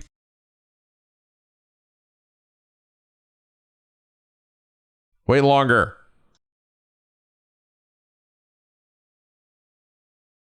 No? Son of a bitch. Oh my god. That didn't do anything. Maybe this work. Turn the chromatic aberration off. The post-processing needs to be low. I think I need to listen to what that thing said again. Okay. No, I know what's happening here. This is me. Me as in me, right? Me, the ghost person, which also, by the way, I almost think this seals it. Yeah, this is Yuza. I'm Yuza. That's who I am. Because this is saying the message that you left me. So I still have, so I'm going to voice this now as it actually is voice. I still have the message you left me, you know. Wait, you do? Must have dried up ages ago. The thoughts I wove into it should have faded, too. Surely you can't hear the message anymore. Yep, I can't hear a word, but it doesn't matter. It's an important memento, and a part of you as well. That's enough for me to treasure it. Oh, come on. You're going to make me blush. I was really happy when you shared this with me all that time ago. Well, you know, I can't just show myself in front of anyone, can I? I think this is Yuza. They also have this familiarity with each other. Is it gonna be someone else from one of the stories I was reading about? Memories. Is there really no way to hear the message again after it's dried up? If you found a way to return it to the environment of the internal world, it'd be restored to its original state. You might be able to hear it then. Oh, you can do that. Using the Tamade Baka would probably do it. Oh, but I don't think a normal human would be able to hear the message anymore. Sorry, I guess it's impossible after all. Oh, that's too bad. But if you were a spirit, you might be able to hear it by retracing the echo it left in your mind. Wait, wouldn't I have to be dead for that? That's a no-go then. Oh. No. These could have belonged to a mermaid. This actually might not be me it's talking to. Maybe it says the memory of a mermaid. Maybe this is like, either it's talking to me or somebody else. I don't know. This actually might be the second thing I need to do, though. I was thinking that this is explaining how I got here, but I don't think that is it. I think it actually is the solution. If you were a spirit, you might be able to hear it by retracing the echo it left in your mind. It sounds a lot like loading this shit. Do I have to do it? Do I have to do this while it's in here or something? This is all the same. Oh god, there's some meta bullshit to this. I know it. No, loading in the middle of this doesn't seem to do it. Retrace the God damn it, dude. Shit's vague as fuck. Retracing the echo it left in your mind. What the fuck does that mean? I really thought that meant this thing. The problem is that Sato can't hear it, but shouldn't I be able to hear it? I wonder if I can ask the storyteller for another hint here. I mean, I get it, bro. I understand what I have to do, pretty much. I'm home to taste some mermaid flesh. By the way, do you know the secret signal for contacting Sobai? If you don't, I suggest you place the scale in the Tamade Baka once more. Then, when you find yourself in a place where no one can overhear, check to see if you have received a message. A place where no one can overhear. The secret signal for contacting Sobai. You will be able to use this signal to call Sobai. The real question is, will you find her? Perhaps you have heard that all mermaids have returned to Ryugu. So that is where you should look for the mermaid you seek. Or to put it another way, when you find a mermaid, you'll know you found Ryugu. So I have to share with you at present. Okay. Is it saying that now I return back to here again? Now I go back to my diving part? Back to the sacred sanctuary? Hello? Hello? Damn, this shit is cryptic as fuck, dude. Holy shit. Damn, no, this is the shit that's giving people problems, man. It's this shit. This shit's crazy. Even having him tell me like hints is so like the secret signal. You place the skill in the Sumida Ward once more. Then when you find yourself in a place where no one can overhear, check to see if you have received a message. What does that fucking mean? Where no one can overhear. You'll use the signal call Sobai. What the fuck?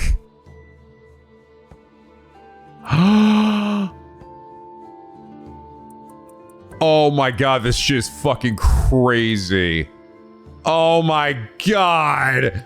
Oh my god, I just stumbled across it. I was like, wait, do I literally need to put it in there and then like do something in the middle of it, load the game? Oh, I think I probably passed by this actually multiple times now in my process of loading the game, not seeing that wow. Holy shit. Oh, wait, okay. Okay. So that memory was actually probably Sobai talking to Mare, maybe. Yeah, that would actually make a lot of sense. That would make a lot of sense. Okay, here we go. Hello, Mare. Hello, Mari, can you hear me? Bitch! I try to weave my thoughts into this scale to leave you a message. I hope it reaches you. Listen, I came up with a secret signal for when you need to call me. From now on, if you don't use this signal, I won't respond, so be careful. You need to call me 4 times, leaving at least 3 seconds between each. That's the rule, don't forget it. It's a promise just between you and me. Call me 4 times, leaving 3 seconds between each. What the hell? And that's... Oh, I see. Dude, this is a crazy final puzzle. Wow. This is... Okay. Okay. So now, with that in mind, you call me 4 times, at least 3 seconds between each. I see you, okay? Video game, if you acknowledge that I've seen that. All mermaids have returned to Ryugu. Show that is where you should look for the mermaid you seek. Or to put it another way, when you find a mermaid, you will know you found Ryugu. I mean, yeah, so now do I go back here? Is there gonna be like a new option for me? Oh, that's weird. I felt a presence just now. When I saw a space up ahead. Who gives a shit about that? Could that be the entrance to Ryugu? I should take a closer look. I can't travel after all, so all I need to do is break the curse of bronze mirror, right? Should feel press back there. What's that about? Do I not tell Yuza to... Hey, you dumb bitch! Say it! Say it here! Or do I gotta fucking do it in the cutscene? So now I gotta figure out... Now I have to find the place where to trigger this. I figure this would be the entrance... If this is the entrance to Ryugu...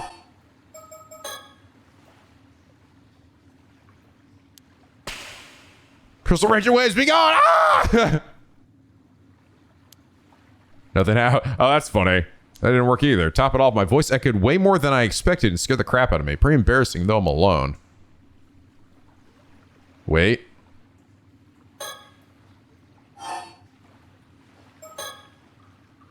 Managed enough effort. Let me really got those feelings. Be gone! Ha! That didn't work either. She says say my name 4 times, right? With 3 seconds in between each. How do I convince Yuza to do it? Oh my god, this is cryptic bullshit. Talk to this bitch one more time. Problem is I keep losing the message every time he tells it to me because it gets the backup there. Encounter a mermaid. I know the secret signal. If you don't, I suggest you place the skeleton to my bucket once more. Then when you find no one over here, check to see if you receive a message. We'll use this signal to call Sobai, but the real question is, where will you find her? Perhaps you have heard that all mermaids have returned to Ryugu. Surely that is where you should look for the mermaid you seek. I mean, I think that's where I am, right? Put another way, when you find a mermaid, you'll know you found Ryugu. That is all I have to share with you at present. When you find a mermaid, you'll know you found Ryugu. Is there another place No, that's fucking it. Unless I gotta do it in the diving minigame or some shit. Or wait, do I have to do it out here? Maybe it has to be out here? Can I call out anybody's name? Or do I have to trigger this shit?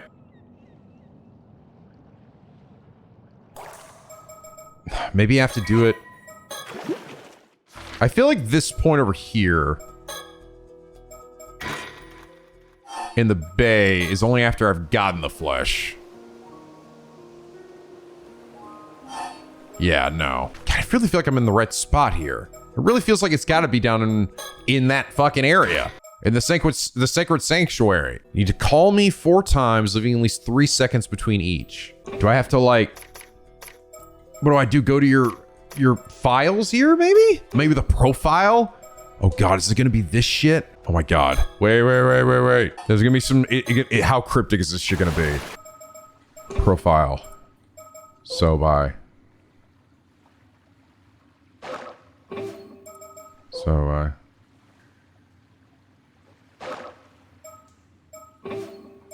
So bye.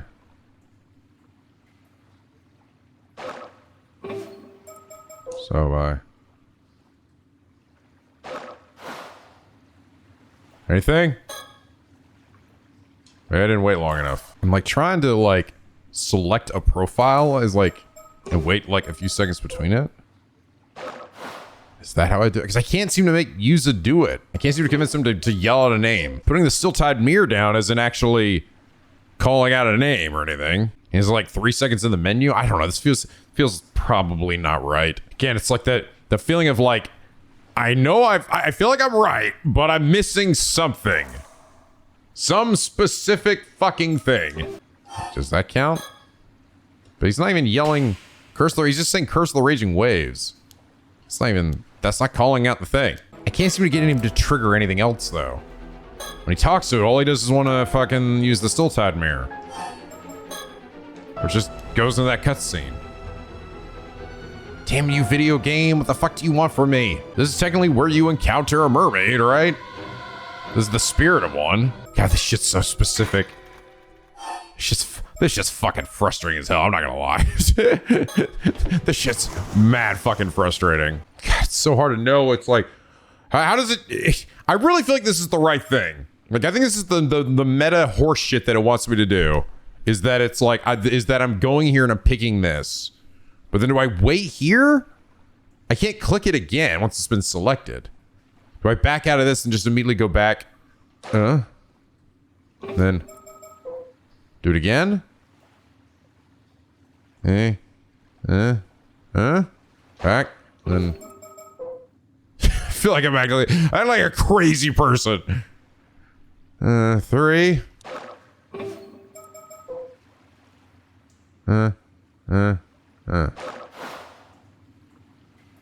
God, I feel like this is the right thing to do, but I don't know. I don't know, man. I don't know. This feels not right either. This doesn't feel right either. Nothing got added on the load screen. I guess this is technically Hey, lady!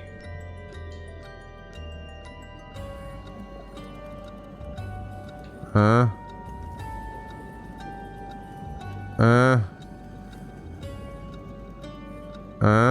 No, fuck you!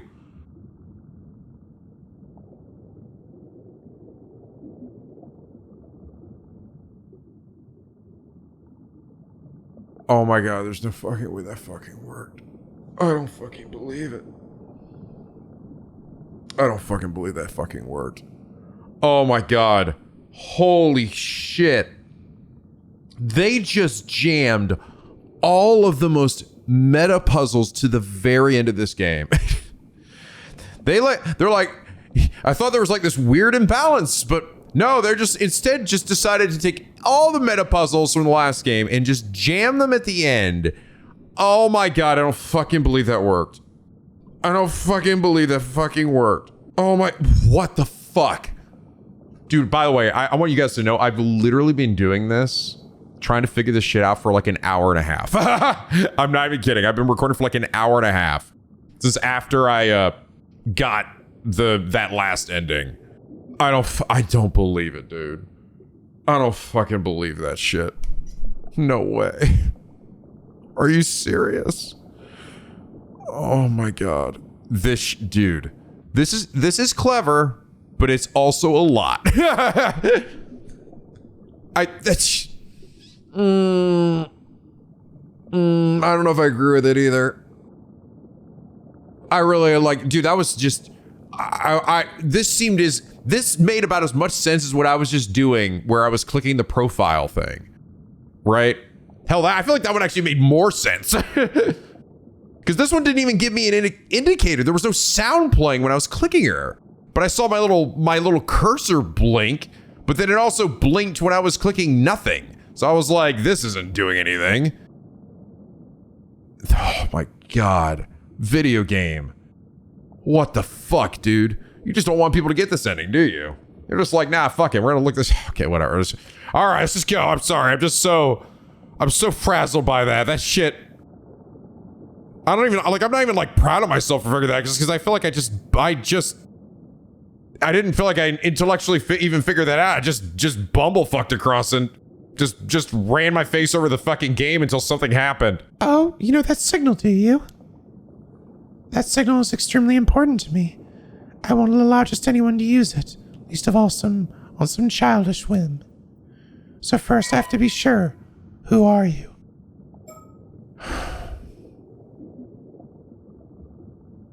I guess it has to be Mare, right? Huh? Mare? So you don't know who you are after all? I have nothing to say to someone who's lost sight of themselves, not if they know that signal. Goodbye. Lady, shut the fuck up. I'm gonna keep poking you until we get this right. So this is the moment where I discover it is who I am. Am I right? Am I fucking Yuza? Is that who I've been this whole time? Huh? Yuza? I was right the whole time. I thought I had to be put Mare because I thought it was like, that was the one I didn't realize that in this moment, this is me recognizing who I am, right? This is. Okay.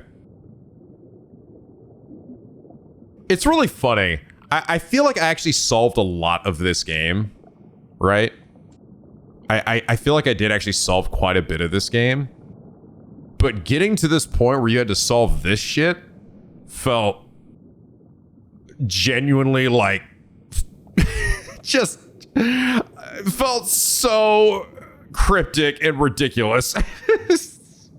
Like okay, so my theories are all right. I just had to get to the point where I figured this shit out, where I could actually give the answers. So I am Yuza. Wow. Damn, dude. Wow, I solved this shit fucking episodes ago, didn't I? God damn. All right, here we go. So you do know. Allow me to welcome you, Yuza Minakuchi. Or rather, Yuza Minakuchi's separate consciousness. Okay, so maybe that... Okay, I guess that was me talking to her then. I guess my first theory was right. For a second, I thought maybe that was a memory with her and Mare. But no, it was her talking to me, the ghost me, saying I still have that piece of dried up flesh, right? Damn, you know what this shit felt like? It felt like solving the biggest, craziest, most cryptic puzzle in Myst. You know? Like, hell, I felt even more cryptic than some of that shit. Fucking hell, man. I'm the mermaid called Sobai. You've passed through here 15 times now. So it's not that strange you noticed me. 15 times. Have I wow, that's funny. Almost the number of episodes. It's not quite though. I wonder, you know what it probably was? I actually think I know why it doesn't match up. Because it's actually almost right? This is 13 episodes I've been doing this, but it's not 15. Why? I think the first 2 times were me testing the game. Like I loaded the game up to see if it worked. And because what I try to do is I start the game and then I hit record to get the intro title part. And I think the first time I tried this, I goofed a few times because it's not counting the times I returned to the menu, the title menu again after already being in the game. Otherwise it would be way more than this, right? So I think I like flubbed the first couple of times I did it. So like, wow, which is actually kind of funny. It matches up with exactly the episode. Almost, if we discount the 2 times I flubbed it, I think it does match up exactly with the episodes we have. That's kind of satisfying. This is the place humans call Ryugu. I get it, because the guy saying you look to a place where you have to get a mermaid, but it's oh my god. Well, anyway, I'll just shut up. Though I hear it's also called things like the eternal world, the world beyond. Feel free to call it what you like. Whatever the name, it's one of the many worlds the souls of the departed move on to in the afterlife. Oh, and I see. And that's where I start off every time I start the game, is Ryugu. Right? It's that meta. It's that fucking meta. I was saying before that's where I am, but yes, like I'm literally sitting here. I wonder if you could do this at the start of the game. You know what? You probably could. Well, I suppose it's not entirely accurate. The space we're in now serves more as its boundary than anything else. There's something I always thought to talk to you about. Something I had to talk to you about. If we ever happen to meet. Though I never thought you'd come seek me out like this, in the form you are now. But it seems you have your own reasons for doing so. You wish to speak with me, yes? So, what shall we talk about first? What do you mean by boundary? How to explain? This is a space that connects the 2 worlds you can travel between. The world the living Yuzo Minakuchi inhabits. And the world that you, a separate portion of Yuzo Minakuchi's consciousness, usually exist in. As a spirit, you will always pass through this space when traveling to the world of the living. Normally, something like this would be unthinkable, if not impossible. But it seems you're something of an exception. Was there anything else? Tell me about my mom. Figured you'd be the one to explain this to me, but maybe not. You're asking if Maria and I were friends. I'm only going to say this once. You might be Maria's son, but I won't stand for you intruding upon our relationship.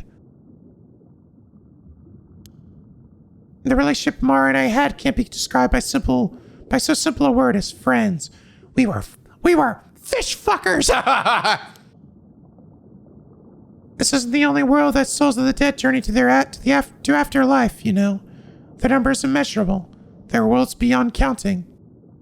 This is the only world? Well, really? Okay. That sort of explains right then why didn't we see Ryugu at the start of the last game, even though technically that we're like in the other quote-unquote realm of the dead, right? I see. So it's not the only place.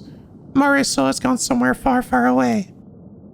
Even here in Ryugu, I won't be able to see her again. So don't ask me anymore. Lead me to my memories of her. Was there anything else? Oh, here we go. All right, tell me what happened. Tell me how you cut my fucking head off and then spun it around in a circle and toss it in the toss it in the deep end of the pool. Yes, of course you'd want to know about that. I do owe you an explanation of what happened back then. 5 years ago, on the day the calamity struck. Let's get this out of the way first. I was indeed the one who made you into an 800-year-old immortal. But if you come here looking for a way to regain your humanity, I'm sorry, but that's no longer possible. Even as a mermaid, there's nothing I can do. You, or rather, the Yuzo Minakuchi of the mortal world, are now bound to live out the remaining 795 years of your life there, neither aging nor dying. Nothing can reverse this now. Now then, let me tell you what happened on that day 5 years ago, about the years leading up to it. Okay. One of the 3 mermaids who were said to have lived near Taishima about 400 years ago. I wonder if it's also going to just explain all this in this bio here. And then she's going to tell it to me in the game. She has since returned to her home, Ryugu. Mare and Sobai. After becoming unable to return to Ryugu, Sobai had ceased to show herself on the surface, even before members of the Somikawa line. However, upon noticing that 400 years had passed since the seeking of Taishima, she cautiously attempted contact with the current generation's inheritor of the family duty, a woman by the name of Mare Samikawa. In the past, any humans she encountered had either treated her as an object of worship or sought her flesh. Perhaps as a result, she immediately sensed something was different about Mare, who treated her in a friendly manner from the moment of their meeting and promised to do all she could to return her to Ryugu. There was no pretense in Mare's bearing, and her attitude when speaking to Sobai was casual and lighthearted. Gradually, Sobai began to open up to her. After some time, they agreed on a secret signal and began meeting surreptitiously. Growing closer, the more they learned about each other. A strange sense of trust came to blossom between them, one transcending the boundaries of their respective species. Mare had originally resolved to remain single and never start a family of her own in order to devote herself entirely to her duty with Sobai. However, Sobai strongly opposed this, saying that Mare's life here would continue even when she was gone, so Mare should not deny herself a possible future with her own family. She had seen how happy one of her former compatriots had been upon finding love, and believed Mare deserved to know such joy as well if she wished to, so that would be Yumiko. Mare seemed unbothered at the thought, but said that she would consider it if someone suitable ended up coming along. However, that moment came sooner than expected. Upon moving to Kamishima, she met the love of her life, Tosuke Minakuchi. Sobai was delighted for Mare and offered her heartfelt congratulations upon hearing of their marriage. While she did not understand the joy of having a family, she was gratified to see Mare so happy. It was Mare's constant wish to be able to introduce her beloved family to her dearest friend, but it was forbidden to reveal the existence of mermaids to anyone, even her husband and child. Eventually, the two reached a compromise. Sobai said she would meet them when the time came for her to return to Ryugu, reasoning that there would be no harm in revealing herself for such a short space of time. This agreement became a cherished promise between them. Thus did the years continue to pass, Mare's son growing all the while until the day of Kamishima Southern Sea disaster arrived. In the days leading up to the disaster, a strange rumbling could be heard coming from the sea. Sobai took this as a sign that a storm caused by the curse of the raging waves was approaching, and she and Mare mistakenly concluded that this meant that the seal on Ryugu's entrance would be soon lifted. Although the time was earlier than expected, the two were overcome with excitement at the thought that Sobai could finally fulfill her long-held dream of returning home, and couldn't bring herself to doubt the signs. They put together a plan. Even if the storm were to come while they were out at sea, Mare could use the bronze mirror to suppress it, allowing Sobai to pass through the entrance to Ryugu alone. Resolved that this was where they would part ways, the two spent the final night together, talking until the sun rose. On the day their plan would be put into action, Mare took Tosuke and Yuza out into the bay on a boat to introduce them to Sobai as promised. Aha, okay, and that's why she brought everybody out there. Although pained by having to part with Sobai, she was buoyed by the thought that she would now be able to devote herself fully to motherhood, and to her family that had always protected her without reservation. Sobai, meanwhile, was secretly trailing them from the seabed. Disliking the sound of propellers, she was unable to get close to the boat as it was moving. The raging storm. The storm that suddenly broke out around them far exceeded all expectations. Even the bronze mirror was not enough to calm it. And the sea churned and rolled around them as if the heavens themselves were unleashing their wrath. So they just sort of like happened to coincidentally do this at the same time that Ikoma hopped on the boat to head over there, which kicked it all into a frenzy, right? The small fishing boat carrying the Minakuchi family began to take on water, and it was not long before it started to sink. Sobai immediately rushed to their aid, reaching them just as they had fitted Yuzo with a life buoy and gotten him off the boat. The couple still clung desperately to the sinking boat as it was tossed about by the waves. Upon seeing Sobai, Tosuke's reaction was surprisingly composed. Whether already resolved to meet his fate or just mellow by nature, his first response after Mare introduced her was to greet her cheerfully, thanking her for keeping Mare company and expressing surprise that Mare's faraway friend had turned out to be not human. Sobai, however, had no time for pleasantries, consumed only by the thoughts of getting them to safety. She tried to carry them all from the boat, but even a single person proved to be almost too much for her. Naturally, she also lacked the strength needed to tow the boat out of danger. Even her nature as a mermaid was enough to allow her to save someone precious to her when it mattered most. Filled with distress at her own powerlessness, Sobai was overcome by a sense of despair. Frantic, she tried to take only Mare with her in a bid to escape the sinking boat, but Mare rebuffed her attempt. She had no intention of being the only one saved. Instead, she and Tosuke pleaded for Sobai to help Yuza, saying that his survival meant more to them than anything else. Sobai could not understand. She refused to. She had prepared herself to bid farewell to Mare, but parting like this was too painful for her to bear. Mare, for her part, continued to apologize to Sobai despite the looming threat of her own death.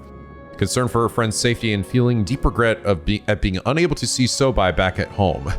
But by the way, are they like saying this like underwater or like clutching onto like pieces of the boat or something? Or while it's sinking? It was more than Sobai could stand.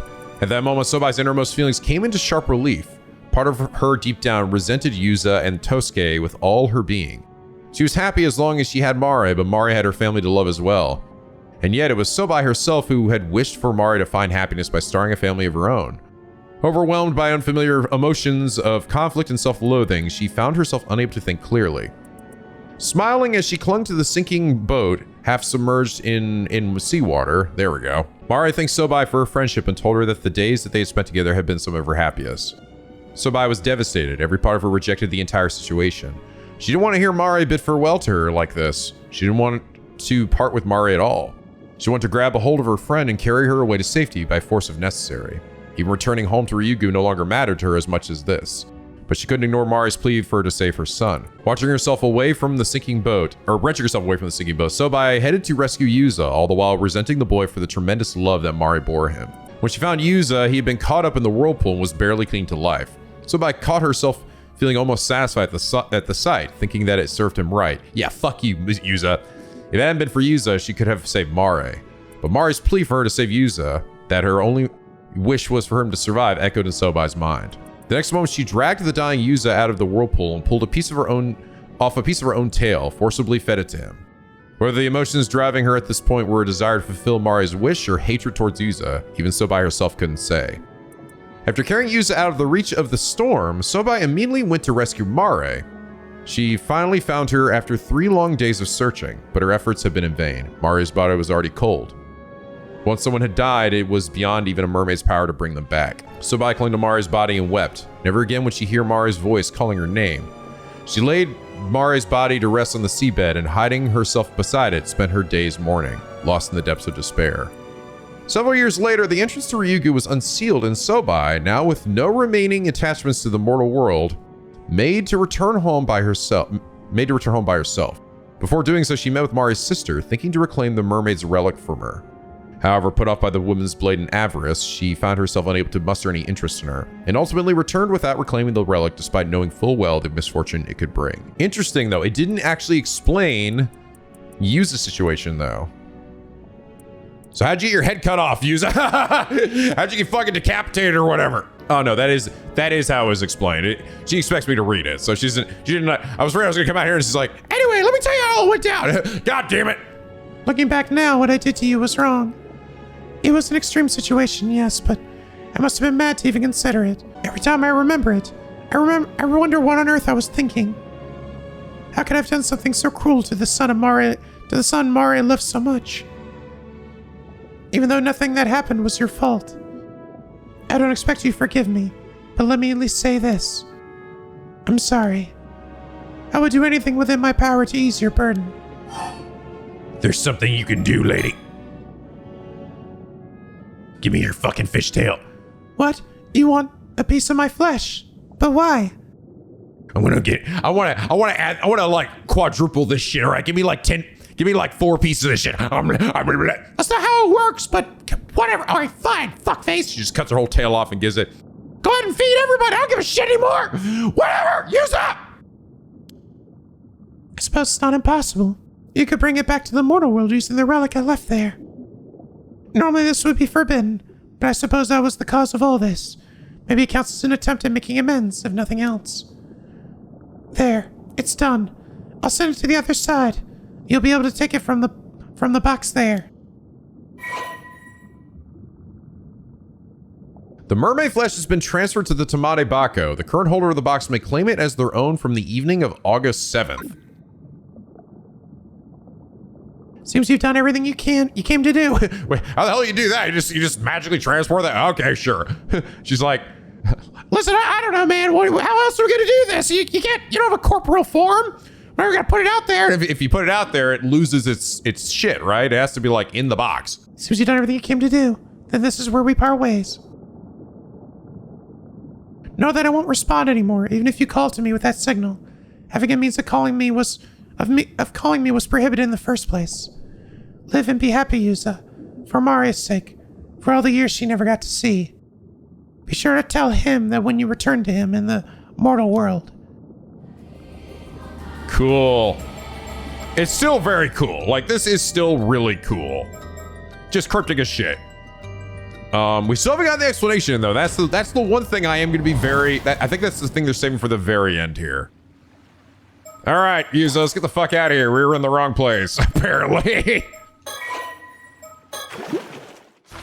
So August 7th, is that? That'd be you. Okay, now I think we can do this. Okay, blah, blah, we're all so fucking depressed. Blah, blah, blah, blah, blah, blah, blah, blah, blah, blah. Actually. Oh, I like it blinked out the other one. Actually. She's gonna be okay. Huh? Sorry, I've been keeping this a secret, but...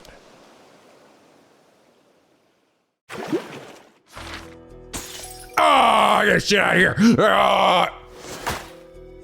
Let's go ahead and hop into after this shit, after the memories and stuff. An eternal conclusion. Yuzo Minakuchi has done everything he must do. All that's left is to see out the end.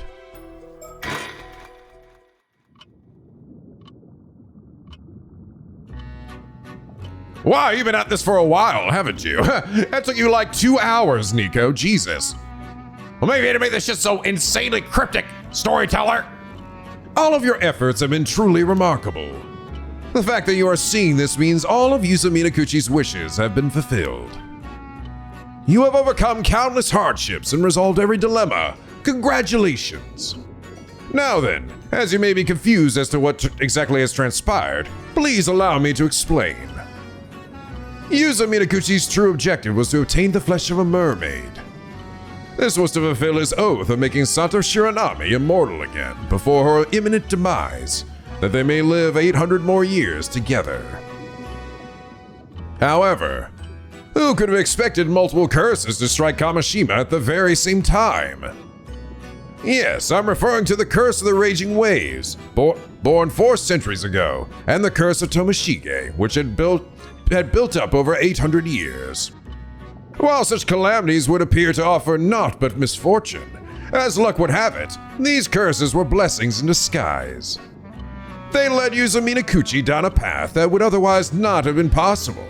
One could very well call it a miracle. The key to all of this was, of course, your efforts. Now, I shall describe each pivotal event of this story in order of its occurrence. One fated day, August 7th, Yuzo Minakuchi went diving and searched Kamishima for leads to find mermaids. However, that night, Kipei Ikoma sent Kikuko Setsui as an assassin to cause the tragedy of Kamishima, thereby allowing him to capture Sato. This shifted Yuzo Minakuchi's priorities away from his search for mermaid flesh, as he's tragically killed and his mission ends in failure.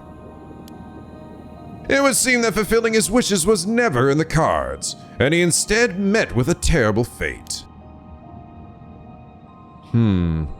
Oh, is it actually that moment? That moment where his head got cut off? That's the moment that we're working from here? However, the consciousness lingering within his severed head witnessed something inexplicable. It was the sight of his 800-year immortal body regenerating a new head. With that, a new mind, complete with all memories intact, formed inside the regenerated head of the resurrected Yuzo Minakuchi. The severed head then disappeared, yet the consciousness that had remained within it did not return to his body. Oh.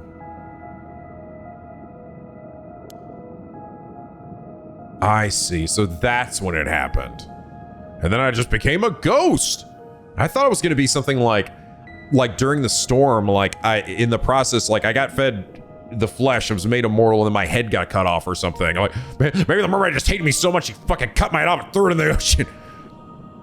Something happened where it fell down to the depths of the ocean, right? That's what I was thinking. I see, it was actually from that ending. Rather, it became a spirit that crossed over to the afterlife, what some might call the eternal world. Thus was another consciousness separate from Yuzo Minakuchi's primary body formed. And that separated consciousness was you.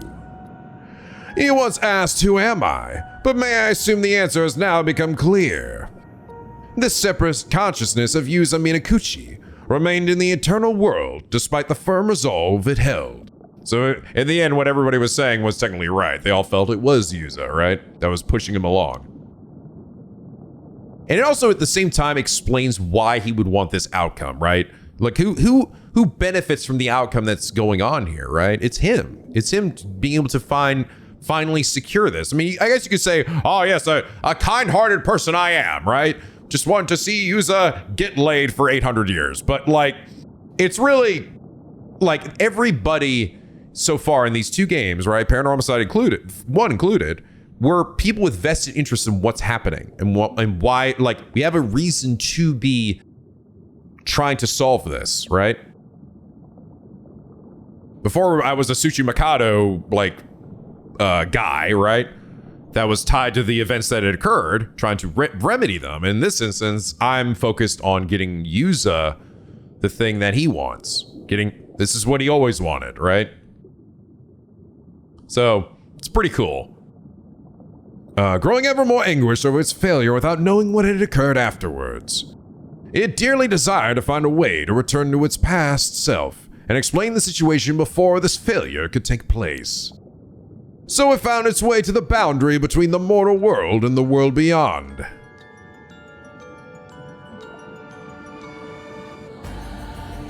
That is to say, it found its way here, to Ryugu. This is the place you laid eyes upon at the very beginning. This is where your duty began. The fact that this place just so happens to be where the mermaids reside turned out to be a stroke of luck. But because you would lose all memory of this fact once you passed through the gate into the mortal world, I stepped in humbly to guide you along your path. You fucking omniscient god, you. Then as a spirit, you encountered Yuza Minakuchi during his dive to the bottom of the sea. Because you resembled a phenomenon known as the Tomokazuki, you were referred to as such. Needless to say, you were not a Tomokazuki. Yet that is how you possessed Yuza Minakuchi and shared your fragmented memories within him. Even so, it was not enough. In your spirit form, you had the ability to use the story chart and travel across space and time to possess other individuals. You enter the minds and memories of various people, jumping between each in turn as you earnestly sought to realize your goals. And that is how things progress behind the scenes during the story. You have fulfilled your role, and you will now return to the world from whence you came. After you have viewed what became of everyone following these events, this Paranormasight will finally draw to a close. Thank you very much for your diligent attention. Cool.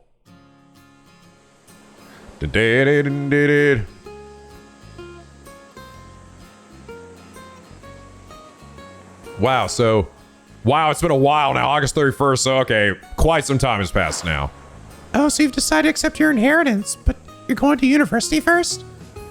Uh-huh. Wheels are in motion for me to take over the family business after studying real hard at university. Your whole life must be undergoing some major changes. You managing okay? You don't have too much on your plate? Actually, yeah, about that. Get this. Turns out my mom used to be a certified public accountant. I had no idea. Anyway, the plans for Ma to manage all the assets while I'm studying my butt off. She was apparently waiting for like a hawk for the moment to swoop in and make sure you got everything coming to you. Coming to you? Yeah, coming to you. I don't know if I should call her cunning, but Scott's mom sure knows how to get things done. That's wild. Oh, that reminds me. There was something I wanted to ask you, Azami. Hmm? You mentioned you wanting to ask Tsukasa out the other day. So, how'd that go? Whoa, Sato! She's just gonna ask that right in front of everybody? Jeez. Hell yeah, baby, let's go. I mean, I guess it's fine. So I already asked her, but could have ruined everything.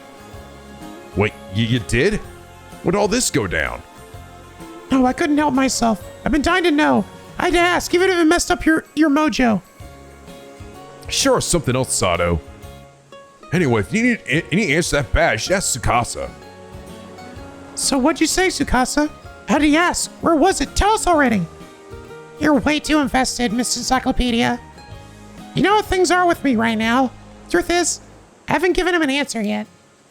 Oh, but at least it's not an outright rejection. How long are you going to make him wait? I love this little goofy pose of uses, by the way. This little like matter-of-fact pose. He's got his hand on his waist, his arm out. There's something about this song I found funny. Look at him just striking a little pose. Well, how about that, guys? What do you think about that? Sorry. I gotta do some soul searching to figure out how I feel. I need everything to settle down, so around 4 or 5 years. God damn. That long? You're gonna keep leading the poor guy along that all the time? Right? Top things off, she asked for my help in the meantime. Your help? Yep. I want to take over for old man Wakamura. Make Kamishima the best place it can be. Oh. I want it to be way more convenient and bustling than it is now. And not on the tourists flock to, you know? That means I'll need to start a business to manage all that. As you can see, I've got loads of stuff to do. That's why I need you to give it all as the leader of Kamishima, Azami. Yeah, I guess I want all that stuff at Kamishima too. It all sounds great. Nizami will definitely be a big help. What happened to Shotaro? He's fucking dead. The plan is to have a zombie rise up the ranks and help me out with a whole bunch of stuff. Once he becomes a big shot like the mayor or something, then maybe we can start going out. What? That'll take way too long. I'll be an old geezer by then. See what I mean? That's what I have to deal with. Seems like that cunningness runs in the family. Well, you've got something to strive for now. Good luck with it. Quit your belly aching, Azami. We're doing this for Sato and use it too, you know. Yeah, I know. We talked it all over before. Huh? What do you mean you're doing it for us? Let's just say we were surprised when we heard about you guys the other night. Ah. About how you became an immortal yourself 5 years ago, yeah? By that stage, you secretly got in your hands on some mermaid flesh for Sato. And now Sato's become an immortal for the second time. Add the fact that you guys have decided to stay together for the next 800 years. It was a lot to swallow all at once. Yeah, sorry for dropping that such a big bombshell on you guys like that while doing my goofy little pose. Also, to be precise, we're going to be together for the next 795 years. What's 5 years when you got centuries? 5 years is a long time. Yeah, he's right. And we're going to discuss the idea of going for another 800 years when we get close to the end. Wow, really? We're just keep doing this shit forever. Yeah, okay, whatever. It's up to you guys. Do whatever you want. But don't forget that you owe us for keeping such a big secret from us this whole time. Got it? For real. See, I told you we should have gotten their advice from the start. Yeah, you have been saying that from the get-go. Yeah. I know you said you'd live on the down low in Kamishima because it'd be a whole other thing if people found out about you two, but people will eventually start getting suspicious. Even if you try to live normal lives, what are you gonna do then? Well, we kind of assumed it would all work out somehow. It's true, we haven't really thought about that at all. We figured as much. That's why we're going to protect the two of you. Huh? We'll make some rules on the island so no one will get suspicious of you no matter how long you choose to live. I mean, it's gonna take some time to put our plan to action, but I'm sure we'll be calling the shots around here by the time people start thinking there's something fishy going on with you guys. I was thinking we could build a shrine for you two to live up in the mountains. Oh, a shrine? That sounds incredible. Yeah! Is the shrine like a house? We could say the gods are enshrined there, so people shouldn't go near without permission. Yeah, they walk in, it's just me like watching TV. Hey, get the fuck out of my house! Shrine thing. I'm a god. Booger, booger, booger. And then I'll make sure the descendants of the Kamui family are protectors of that shrine all the way down to the family line. So I'll always protect you. The Somikawa family managed to pass down their legend for 400 years. So I bet my family can handle a shrine for 800 years or so. What's so thoughtful? I feel kind of bad for making you guys worry so much. I mentioned several generations of your family. I also want to slowly watch you guys grow up and die. It's totally fine. Don't mention it. Nothing makes me happier than seeing you and Sato together like this. I know you went through a lot to get to this point, Yuza. I'm really happy for you. Azami. I'm so happy for you. Like, I'm seriously overjoyed. Aw. Zombie the bro. You're the man, so I won't let anyone get in the way of all this happiness. Sami, Tsukasa, thank you both so much. Oh, Tsukasa, The fact that you think up all these plans just for us means the world to me. Well, there's one other reason. Yuza's never been the type to look before he leaps, so we have to be around to make sure he doesn't get into any more trouble. Ah, good point. God damn it all. God damn it. Hey, that's not true. You're the one who always got me in a mess, Sasami. Nope, you're both wrong. You have any idea how much apologizing I had to do for you guys over the years? Oh, but you're gonna make it up to me now. I'll work you both to the bone. You too, Sato. We're gonna put Kamishima on the map. You got it. Just tell me what to do. Let's all keep getting each other into and out of trouble from here on out.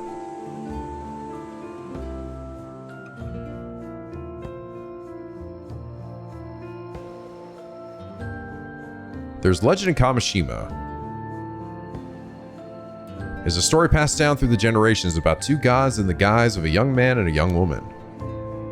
They would often leave their shrine disguised as ordinary humans and happily stroll through the town. On occasion, they would sneak off the island and travel around the country before returning home.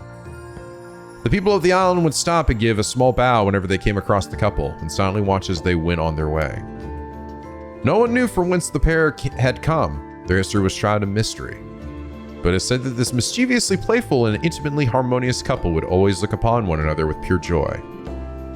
There was apparently only one inviolable rule concerning their pair. One must never sneak up and startle them from behind!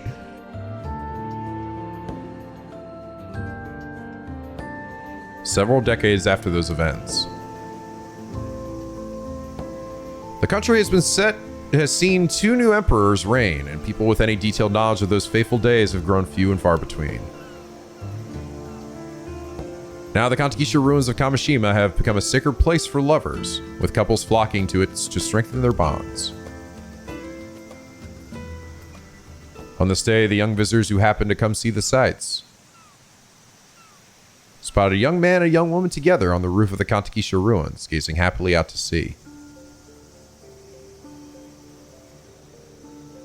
He's still wearing the same fucking shirt he's been wearing for the last 400 years or something.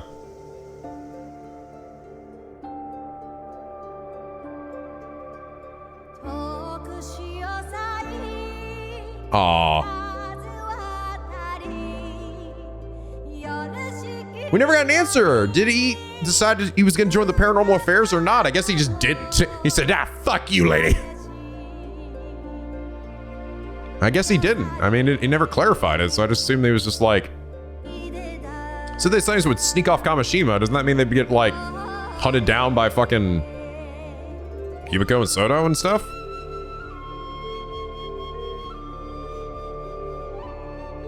This is a pretty song.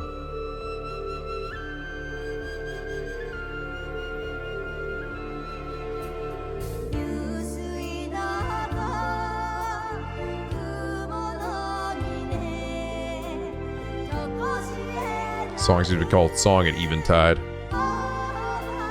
The lyrics actually written by Ishiyama himself. That's cool. Wow. What a magical game this was. God damn, man. I feel like this is a game that got a lot better. Once you get sort of past the hump of exposition at the start, it just gets better and better and better, right? And I actually, be honest, I think this game actually ends better than Paranormasight 1. Paranormasight 1, I still love the ending for that game, but I do sort of have to agree with some people that it's a bit of a bummer because Yuko doesn't, you don't really get a confrontation with her. Like, you never really get to see the true girl, right? The true Yuko. So it was a little bit like, you don't really get to sort of confront the main baddie essentially at the end.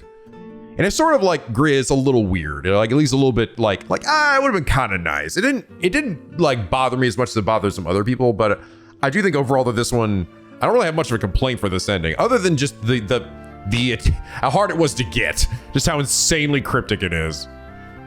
That I do think was maybe going a bit too far, especially because this game really didn't do much in terms of actual meta stuff, right? So I feel like this one really ends up feeling like it kind of comes out of nowhere, right? We're just like, dude, like if you had played this game and you didn't play the other game, good fucking luck figuring this shit out. Hell, I did play the other game and I still had an impossible time figuring it out.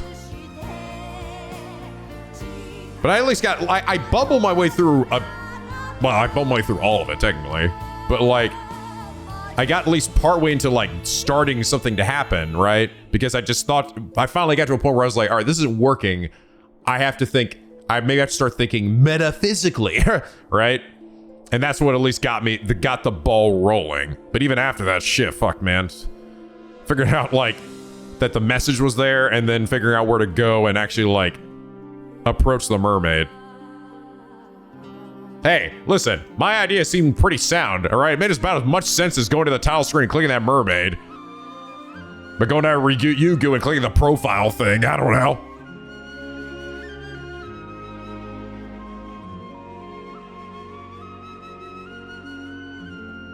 But yeah, this shit's magical, man. I genuinely love these games. I love Ishiyama-san's fucking writing so much. I want so badly for his other games to come to the West. But I think what makes me really happy too is just knowing that the first game did well enough that this game was able to get made. And I hope that this game also continues to do well. Hopefully, you know, this LP helps with that. Because goddamn, do I want more games in the Paranormasight universe.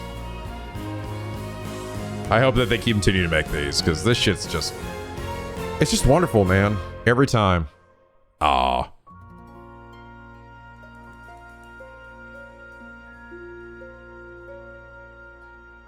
The end.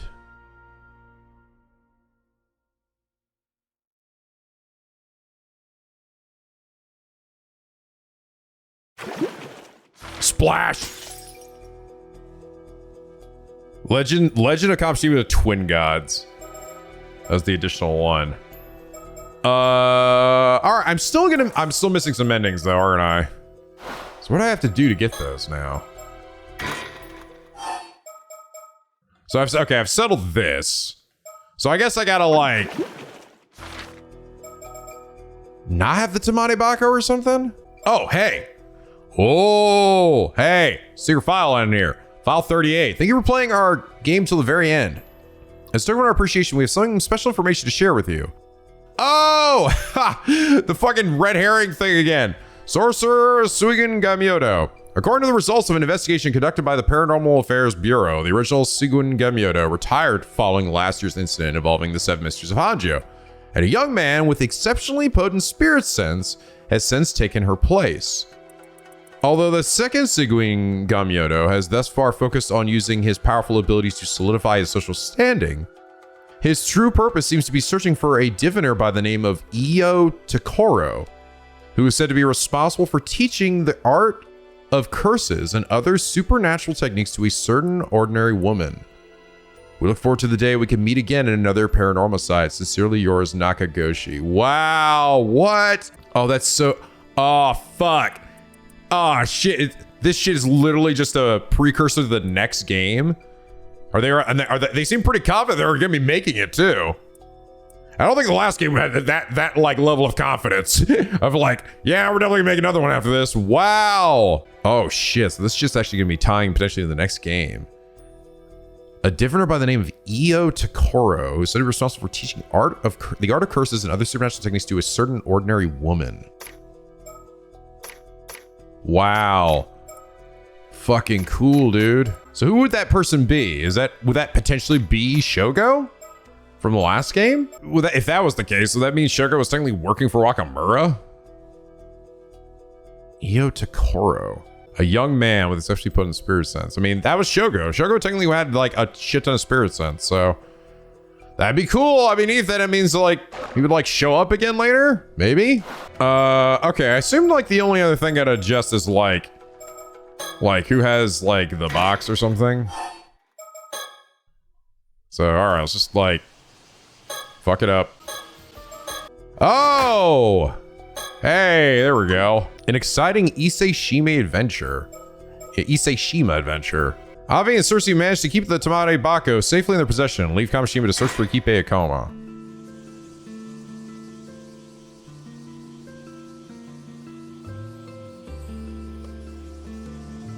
And so Cersei and Avi made their way back to Toba in search of Kibeakoma.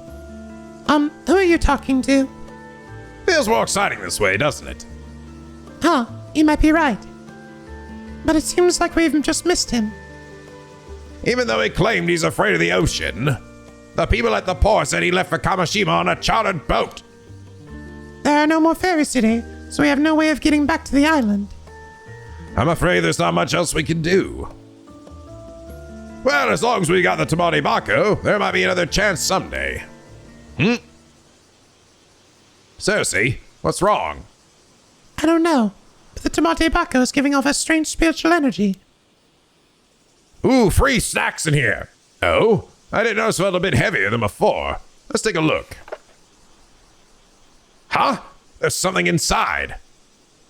Huh, something just appeared inside. I see, so that's why... What's this? A chunk of flesh. My goodness, could this belong to a mermaid? Wait, what? Is it real? It exudes an incredible spirit energy. Whatever it is, it's extraordinary. Does this feel too good to be true? Could be a trap or a curse. I actually found it. The gods haven't forsaken me after all. Thank you, world. I accept your gracious offering. Yeah, are you seriously going to eat a chunk of mystery meat just like that? What's wrong with you? Well? Not particularly good. Very watery. Not much fat. No real texture. But it's not too fishy. So fried, Minuet style, it might not be half bad. That's all well and good, but I wasn't asking about the taste. I'm not planning on trying any. How do you feel? Is immortality setting in? I don't feel any different. Want me to stab you or something? Whoa, slow down. What if it didn't work? I just suffer a painful skewering for nothing. Yeah, well, I'm pretty sure painful things will still hurt you even when you're immortal. As far as I understand it, an immortal body doesn't regenerate unless you're fatally wounded. Oh, really? We didn't actually get that stipulation before. You have to be fatally wounded for it to regenerate. So just like a paper cut won't just heal. In that case, I must politely decline. I'm not the biggest fan of pain, you see. Anyway, I'm sure I'll find out if it worked one day. The fact that we got a hold of the Tamate Baka was already worth the trip. And as long as you're happy, that's all that matters. And that includes Avi and Cersei's exciting Issei Shima adventure. Thanks for reading, everyone. He's narrating again. Well now, I suppose I'll be going back to the US. What about you, Cersei? I think I'll keep exploring the key region for a little while longer. I was thinking of paying a visit to Kumano Gargan. That was the deity of the Kumano region, right? That's the one. Actually, it's a collective term for the deities enshrined in the 3 grand shrines known as the Kamane Sanzan. Blah, blah, blah, blah, blah. maybe that'll relate to the third game. Who knows? And thus, after seeing the flesh of a mermaid, Avi's wish came true, and he was granted an 800-year lifespan. A man like him, who constantly seeks out new adventure, would most assuredly never encounter a dull day in those 800 years. Living his life to the fullest, he traveled the world in an everlasting search for thrilling mysteries and marvels. In the mid-21st century, his novel, The Tale of Never-Ending Youth, which was inspired by his own experiences, became a surprise worldwide hit. The live-action adaptation by a major U.S. studio proved a major success, spawning merchandise and a theme park that made him a wealthy man. Always smiling till his final days, he proudly proved that even after 800 years, not all glory is doomed to fade. In the 27th century, he wrote the following words in his journal. The world keeps on turning. Compared to its birth and the richness of its history, 800 years is far too short. Arne Barnum. Ending number 2, The Glory of Arne Barnum. For glory. You did it, Avi. You did it. Sir. Sorry, I have to... Oh. And then I guess I have to do the version where he did kill this chick. Alright, fuck you. Die. I was saying the Mermaid Flash always wish came true. Is there any certain years? However... Soon after, Avi was detained at the airport by the Paranormal Affairs Bureau under suspicion of murdering Kiko Susu with a curse. Oh, shit. It was the mangled half-fish remains of Kiko Tsusui washed ashore on the coast of Toba that brought the crime to light. Ah, damn it. Javi fought back furiously, yelling and demanding he get a lawyer and saying he refused to talk. He did everything he could to avoid conviction. In the end, the case never went to court. However, citing the rule that 800-year morals must be sealed away, a decision was made. Oh, bummer. From that day on, Arne Barnum, the cheerful fantasy novelist, was never seen in public again. The fall of Arne Barnum. No. No. Bummer. There we go. All right, I did it. I fucking did it. Did I get all the achievements too? I didn't. I'm missing 3 achievements. What am I missing? Probably some goofy shit. Whatever. It doesn't matter. I got all the things I meant to see. I probably may have to watch the bird thing, but fuck this. The bird thing, whatever. Who gives a shit about that? I've been recording this shit for already 4 hours, and this video is gonna be huge because unfortunately this grainy filter that goes on, it's kind of like the Amori static. It makes these videos fucking huge. So this video file's already gonna be massive. So let's just wrap it up, man. This game's awesome. This game is fucking awesome. Like I said, I think that this game gets way better after you get over the hump, right? It's not like it's bad at the start, but I do think that this game's exposition stuff is definitely not as spread out as it was in the last game. But as a result, you do technically get a lot of plot, at a certain point. And I understand why it was done that way, I do. But I think that overall, I think the pacing of the first game was better. I think my overall feelings is I think I still like the first game a bit more than this one. But there are aspects of this game that I think are better. I think the ending to this game is better. And this game does do stuff that I think is really cool with like the timeline stuff really fucking with us a lot. But I think my biggest critique against this game, because I've already told you how amazing I think this game is, right? Is the fact that I wish that more of that meta stuff was spread throughout the game. It really was kind of lumped at the very end. And I kind of wish, I think what made the first game so cool and unique was that while it's still primarily a visual novel, it had a lot of that puzzle stuff mixed in that really fucked with you in a way. And it really made it stand out, right? From other similar types of games, And it was lot less here. This game really was just kind of more straightforward. Really was just hopping from one little point to the next without much like having to go in and adjust the volume or some shit, right? And I'm not saying that I wanted to do exactly what it did before, right? And I think that's probably why there's less of it in this game, right? Like they added, like, for example, having the title screen thing, that was kind of new, right? That's kind of a cool idea that the title screen itself is essentially Ryugu'd as death. And not something that I really dived in before. And I wouldn't be surprised if Ishiyama maybe struggled to come up with something that would not just be a ripoff or the same thing that he'd done before, right? Like, how many other things can we do? How many more times can we like come in here and adjust the files? Maybe change the audio language would do it, like change the graphics. Like it is sort of like how many options can I put in here to fuck with in that way? So I don't necessarily like I kind of understand why it was done this way. I think that is probably a struggle that they had.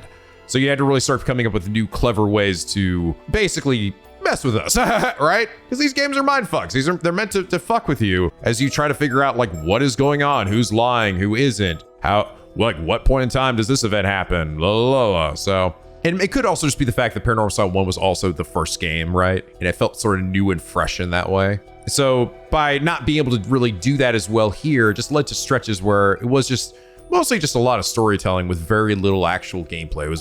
This was definitely, if the last game was like 60% visual novel with 40% puzzles, this game was like 80 to 90% visual novel with like 10 to 20% puzzles, right? And a lot of those puzzles were saved to the very, very end. And I hope that later games kind of go back to what the first game was, where it like, if assuming we get a third game, and I hope we do, because I mean they're fucking hinting in here, I hope they go back to that, because I think that's what made this game series unique. It doesn't necessarily have to be fucking super meta, but even just little puzzles, right, being spread more throughout the game would be nice, but this game was magical, man. Like, almost guaranteed this game's gonna be in my top 5 for this year.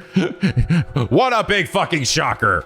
Maybe even be my game of the year again. I have to sit on my thoughts for this, but I could definitely see it, man. This game really ends on such a goddamn high note. And goddamn, do I just hope they continue to make these games. I will be there, man. Ishiyama-san will be there day one for every one of these games if you continue to make more. And if your other games ever make it to the West here. But yeah, guys, I think at this point I've said pretty much all I have to say is just this game's magical. It is actually magical. And there's such goddamn good storytellers and character writers and fucking the Gen's art, and everyone's just so full of personality. I hope that some of these characters return in later games. I hope that like this game felt very separated from the first game, which was cool.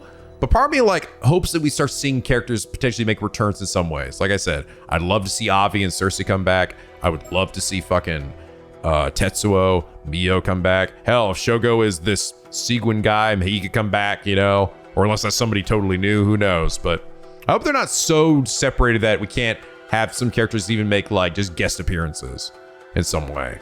Just because I also want to sort of see them grow beyond just the scope of the story that they're a part of. But anyway, guys, I hope you all enjoyed this series as much as I did. If you did, please do leave a like and a favorite. It really does help me out. And hey, you've gotten this far. Why not consider subscribing? Become a picky penguin aboard the SLP, where the days are always sunny and the vids are always funny. You know what that means? We got a brand new fucking series to hop into next time. So I got to figure out what the hell that's going to be. Thankfully, I got the weekend to think about it. But yeah, man, wonderful. I still find it funny that this ended up finishing in the same number of episodes as the first game, but this game was definitely longer. And hopefully one day, maybe in a few years' time, we'll be back again for another wonderful Paranormasight tale. And I hope that someday we can find out too who the storyteller is, right? I've seen a lot of people theories say that he could likely be the person that's head of the paranormal affairs, right? But maybe one day we'll see what is behind that mask. That'd be really fucking cool. And it's me! Gotcha!